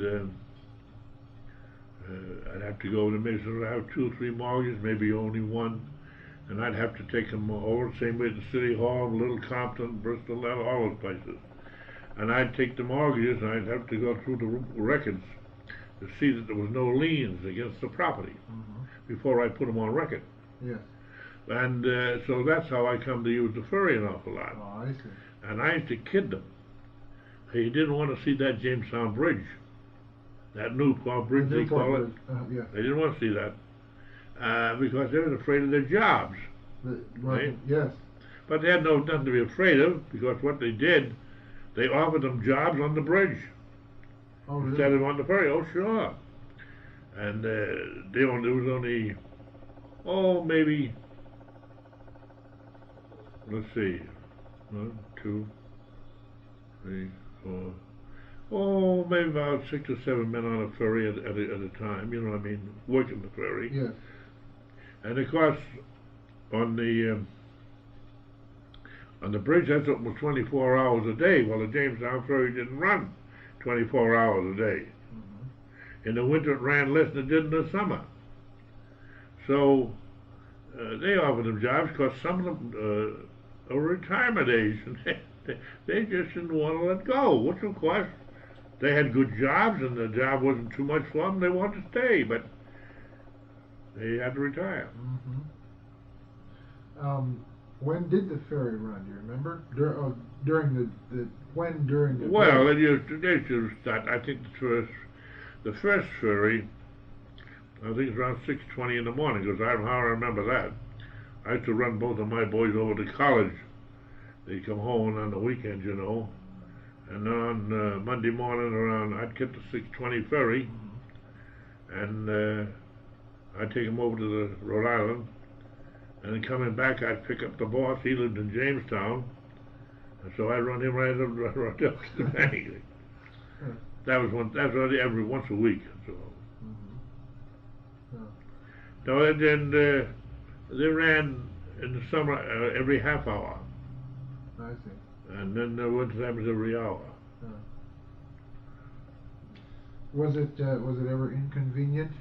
Was it ever inconvenient to? No, I wouldn't say. No, I wouldn't say it was inconvenient, because if you went now, for instance, in the winter, if you went to Jamestown for the bank, say I caught the 9 o'clock boat. Well, it takes about 20 minutes, I think, 20 minutes, something like that, to make the trip over. And it only took about 5 minutes to do the job. So you'd have to allow yourself about 3 hours. Because in the winter, you see, if you missed one boat, you had to wait till the next one. All right. But I didn't mind. But the only thing was sometimes it made it late for me getting back home in the afternoon. Yes. Yes. But were there ever lines of cars? Did you ever have to wait in lines of cars before you could actually board the ferry? Well, yeah, they took quite a few cars. But sometimes, in those days, as I say, in the summertime, you had to run they ran every half hour. If they had the lady running behind, the other ferry would pull right in. I see. And they'd just load right up, and then they'd go out and follow off afterwards.